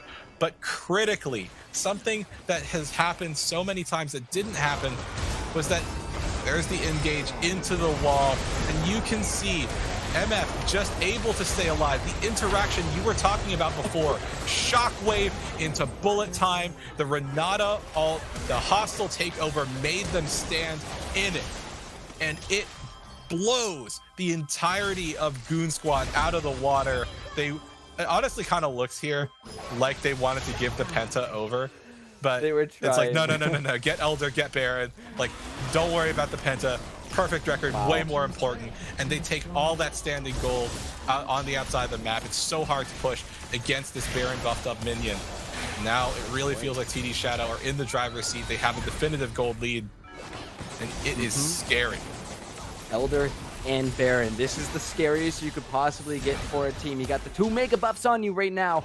But yeah, that was just incredible stuff. It looked, that Gnar from one hand was gorgeous, but ooh, double binding here. Doesn't have the final spark. I would give it another 3 seconds. It's going to be back up. The siege has started. That's going to be the hostile takeover coming through. Oh my goodness! Bullet time again. As soon as a hostile takeover catches one, my goodness, shreds through these members, but it does mean Sniper gets picked off by that Gnar building. So both ADCs picked off the board. I take your rook for my rook. And at the end of the day, they're going to be 4-on-4. The tower was taken and not the inhibitor. So at this point, I kind of don't mind that. The fact that you leave the inhibitor, don't feed them that super minion gold so they can find their way back into this one, right? You got yourself a 5k gold lead. Don't just give it up for free. So they take what they need, and they're going to come back for more once second-rate Sniper's back up. Yeah, and for as good as things have gone for TD Shadow, when they're sieging up that mid lane there, like the wave clear was still capable of coming through for the side of Goon Squad. But the other thing is that even though TD Shadow, they had that objective gold lead in this game, they still do, in fact. The problem is, as it's always been, they don't really get to dictate the start of a fight. A lot of their composition punishes Goon Squad for going in, but in these critical situations where you want to siege up, you want to push in, it is so hard to get things started off. Yes, they found the pick onto Tristana, but ultimately the most critical thing for them is that they crack the base open and they have a potential route to end the game through. Because if you actually take a look on the map, something that Goon Squad hasn't done is really push their lanes forward. Every single inner turret for Shadow is still up, which is working out in their general favor, but obviously the Tristana, the Lux, still incredibly scary. Yeah, this is getting a little scary. You don't want to get caught there because the build time is available. And honestly, if you're a sniper, just let it rip sometimes. Let her go if you find that single person out, because it is going to basically shred anybody at this point. You see, almost full build has the Hex Drinker. Gonna be moving towards completing it too. But yeah, these champs are lit up. They got a full tank of gas right now. They are ready to go. But you're totally right in saying, you know, who is the one dictating these fights? Who's the one making the initiation? And it is Goon Squad, right? A lot of the time we see Chubby Chernobyl coming in with some beautiful solo players, beautiful Zenith Blades throughout this game. It's up to TD Shadow how they're going to take that fight, how they're going to respond to it, because I saw even in chat too, Thunder put it a good way too. Hostile Takeover eats dive comps for breakfast, and we saw that in that bot lane fight, what happens when people get interrupted and a bullet time and a shockwave is allowed to rip through these fights. So really, it's a patience game here for TD Shadow. They've got a lead. They got themselves the Elder Dragon earlier, even though that buff is gone now. They know they can win these fights, even though throughout the game it was looking a little rough for them. They've got the confidence to combat what has been thrown at them for the past 37 minutes. As, yeah, this one, it's getting late. The level 18s are going to be starting to come out soon, and these team fights are going to get extremely spicy. Yeah, and, you know, something to talk about, like, as far as credit goes, right? See the Dark, first person in the game to hit level 18, has been playing, you know, pretty phenomenally well on this Orianna, all things being considered, receiving so much pressure, but finding some critical shockwaves in super important moments. But as you said, the timer is getting later on in the game. The gold is you know, generally less impactful, and a single fight can mean the end of the game for either of these teams, especially because the last time the both big objectives were taken, right, it was Elder into Baron, so their timers are very close to one another. If one goes down, the other might go down as well for the same team, and that's why they're positioning so hard. TP already being channeled. One hand has a little bit of rage stacked up, but not quite enough. I'm kind of surprised he didn't just walk into the you know, make it rain to get up a little bit more rage. Oh, this is gonna be scary. The dance starting once again. This might be the final dance of the evening. Keep your eyes on second-rate Sniper as well as See the Dark. We are watching for those two ultimates to go off along with the Hostile Takeover. However, Magical Girl is gonna try and go for a potential flank. Will get spotted out on that control where it says, okay, I'm going back to the team. However, I really like what TD Shadow is doing right now. They're waiting out this Mega Gnar. Now he's going to have it on cooldown. Now it's going to be lower. The double shockwave comes on through. Final spark is going to be used. See the Dark will survive with that Zhonya's, but in comes Timic once again. No, he gets shredded apart. They're going to ignore the blobs. The Keeper's Verdict to knock up two on the side. Sniper finds one, and it's only Magical Girls left on the map as they're going to be taken out. It's the ace for TD Shadow, and they're going to make it a 3-0 night as those death timers way too long to do anything about it. They're going to march on in and take yet another game. Top with the standings here in Group B, and an incredible, patient team fight from them to finish it off. Yeah, and One Hand just couldn't find a way in. We talked so many times about GSG being the ones who are capable of pulling the trigger, getting that initiation going. And in the final critical fight, the team that starts the fight off is See the Dark, this Oriana who's been so huge, finding that double shockwave right when the Gnar goes back into mini form, stays alive with the Zanyas, make sure that Lux doesn't get any additional damage down, and it goes so well. Critical moment for the side of TD Shadow, and they make it work. They get the ace, they push into the base, and like you said, Gurf, they end 3-0 on the night. Oh, gorgeous, gorgeous stuff. And back and forth too. That was not at any point a bad game for Goon Squad. They were on top of it. Chubby was amazing on that Leona. Like the picks were there every single time he slapped down his Nth Blade or a Solar Flare. Like he found those members. But yeah, it was the patience game. They figured out their comp a little halfway, about halfway through there. Once they found that fight underneath that bot tier 2, they're like, wait a minute, we've got some good damage in our kit. Let's do that again. So they must have listened to me and said, I want to see that again. They did it multiple times, took back the lead, took the Elder, and just ran away from it with that one. But any final points, True, before we bring back Thunder onto our analyst desk? Well, yeah, as we pointed out several times now, TD Shadow has certainly made their statement done, right? They went Mhm. 3-0 on the night.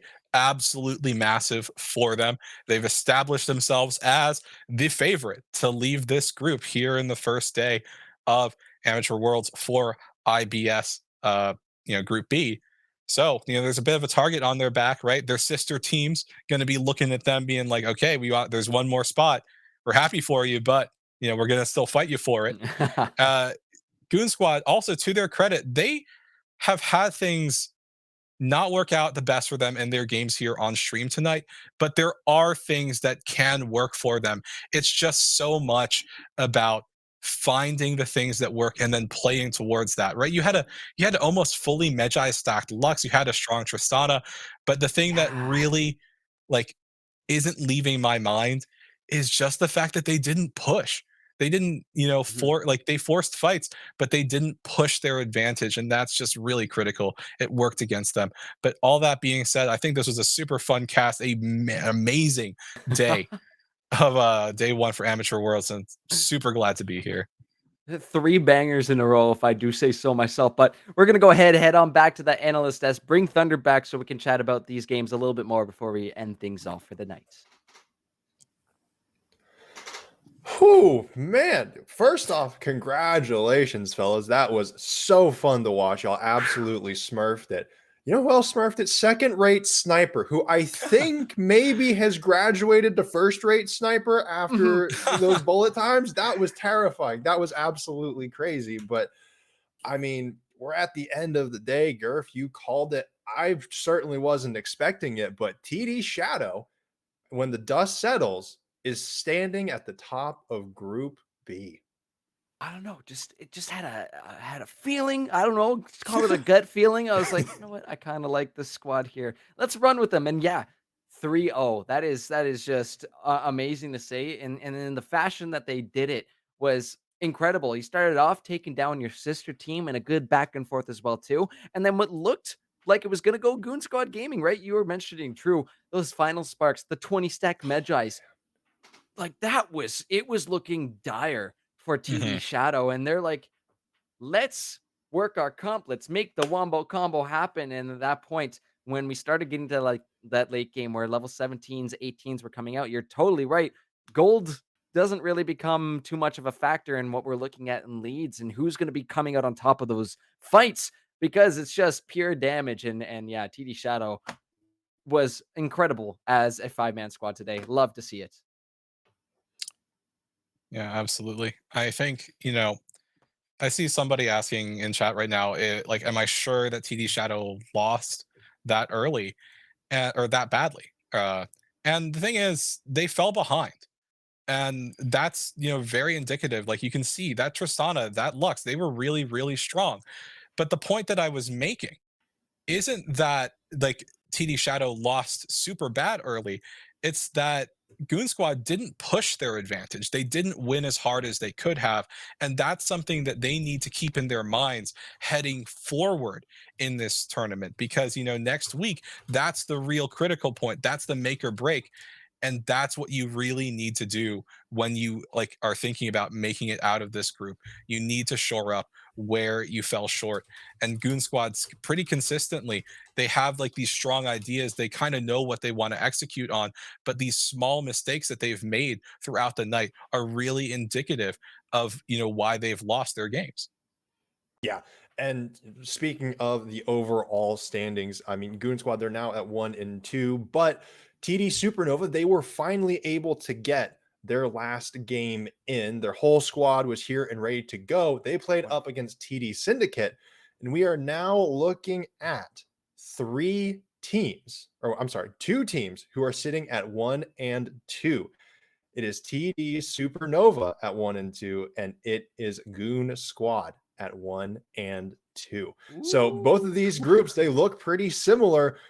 And I think surprising to both of actually, you know what? I didn't want to say it, but my math was correct. I didn't want to do math on cast. Group B, 3 teams at 1-2. I mean, it's anybody's brawl next week. Yeah. Yeah, absolutely. Oh, I love to see it. I love to see the neck and neck races here with a front runner for each of these squads. But honestly, even in the games we saw today, there were moments from either side, from every single one of these teams that we saw, where they are capable of finding those wins. And you know what? You take it as it comes. It's only week one. You got next week to really push it, to really make your mark, and to find your wins back again. And plus, on top of that, you've got to see these teams, you get to play against these teams, and you get to do a little bit of extra scouting. So hopefully that is going to help out those 1-2 teams. But yeah, TD Shadow looking so good tonight. And yeah, CT on the other side, going to be the ones to watch out for this tournament. Yeah, absolutely. And one other thing I want to talk about to watch out for this tournament is, in between games, I had my eyes split. One was watching this stream, one was watching the other one. And I noticed that there was a consistent amount of the Troll King. Trundle made so many appearances in this first day of group stage. Whenever we have these types of tournaments, you see it in the amateur scene, you see it in the pro scene, there starts to become a little bit of an internal meta. Who wants to get the priority on just whatever random champion that the entire group decides is most OP? I mean, Trundle's been looking good so far. Do we think we might see this Trundle type meta continue further on, or do we think that might just be a passing phase on this given Friday? If your name is Juice Jesus, I would think you keep that trend happening.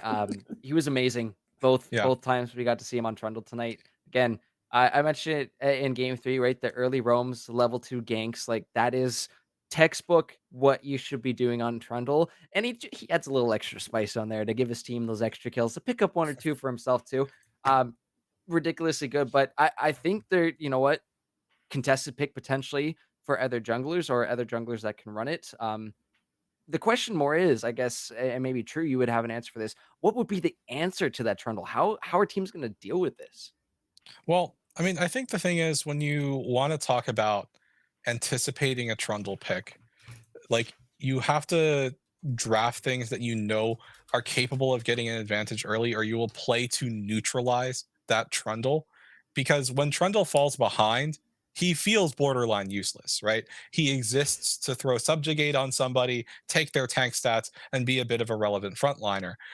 But I think the thing that's an even more relevant question is that headed into next week, the durability patch will come out. There's nothing that, Right. we can do about that. Like, this isn't like where this is not a tournament realm that we're on. Uh-huh. Everyone is playing on live. So the question is, with champions becoming more durable, gaining additional stats, will Trundle go up or down in priority? And I actually think he might go up because a lot of people are speculating, well, Ornn, for instance, is going to be strong. Sejuani, like these champions that are super comfortable getting tanky.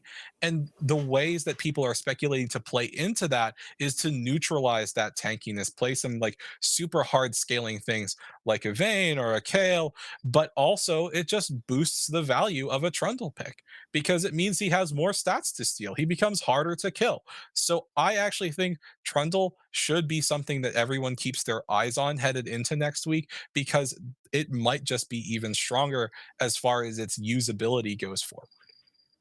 Hey, you know what?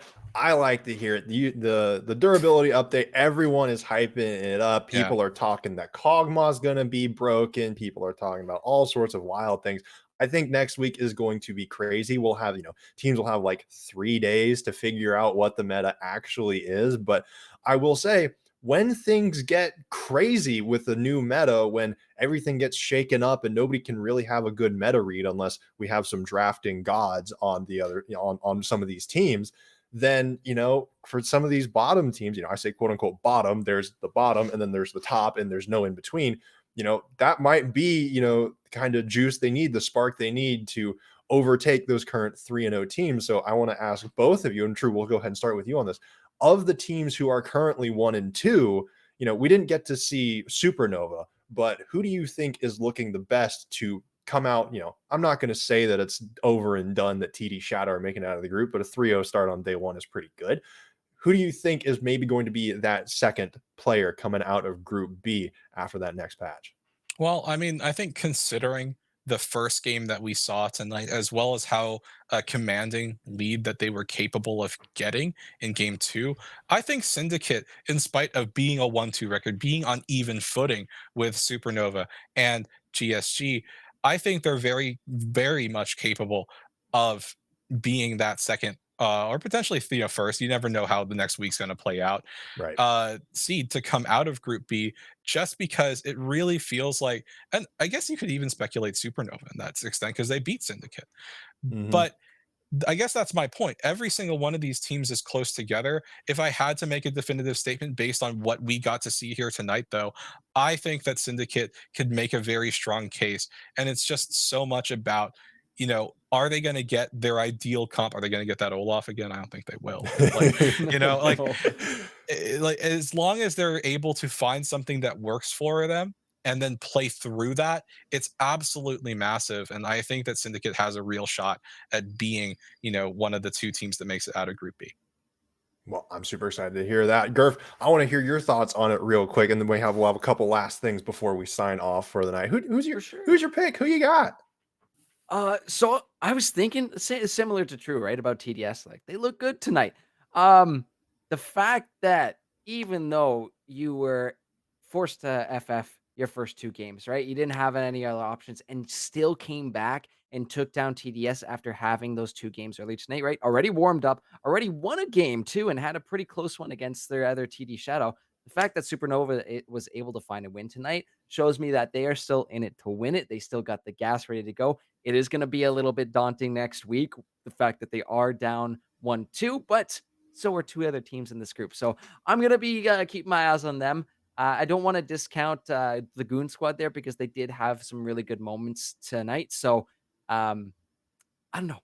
We'll have to see next week. It's really draft is going to be the big one. And I think, of course, that patch 12.10, as we were talking about earlier tonight, is going to throw, I would say, a few wrenches, maybe the whole toolbox into the gears there. It's going to be very spicy to see how that changes things up. What the meta is going to become in a week. Well, basically 3 days, because you're going to have it dropped Wednesday, Thursday, and then Friday. We are back again on the Rift for that action. We get to see all those changes in live and on air.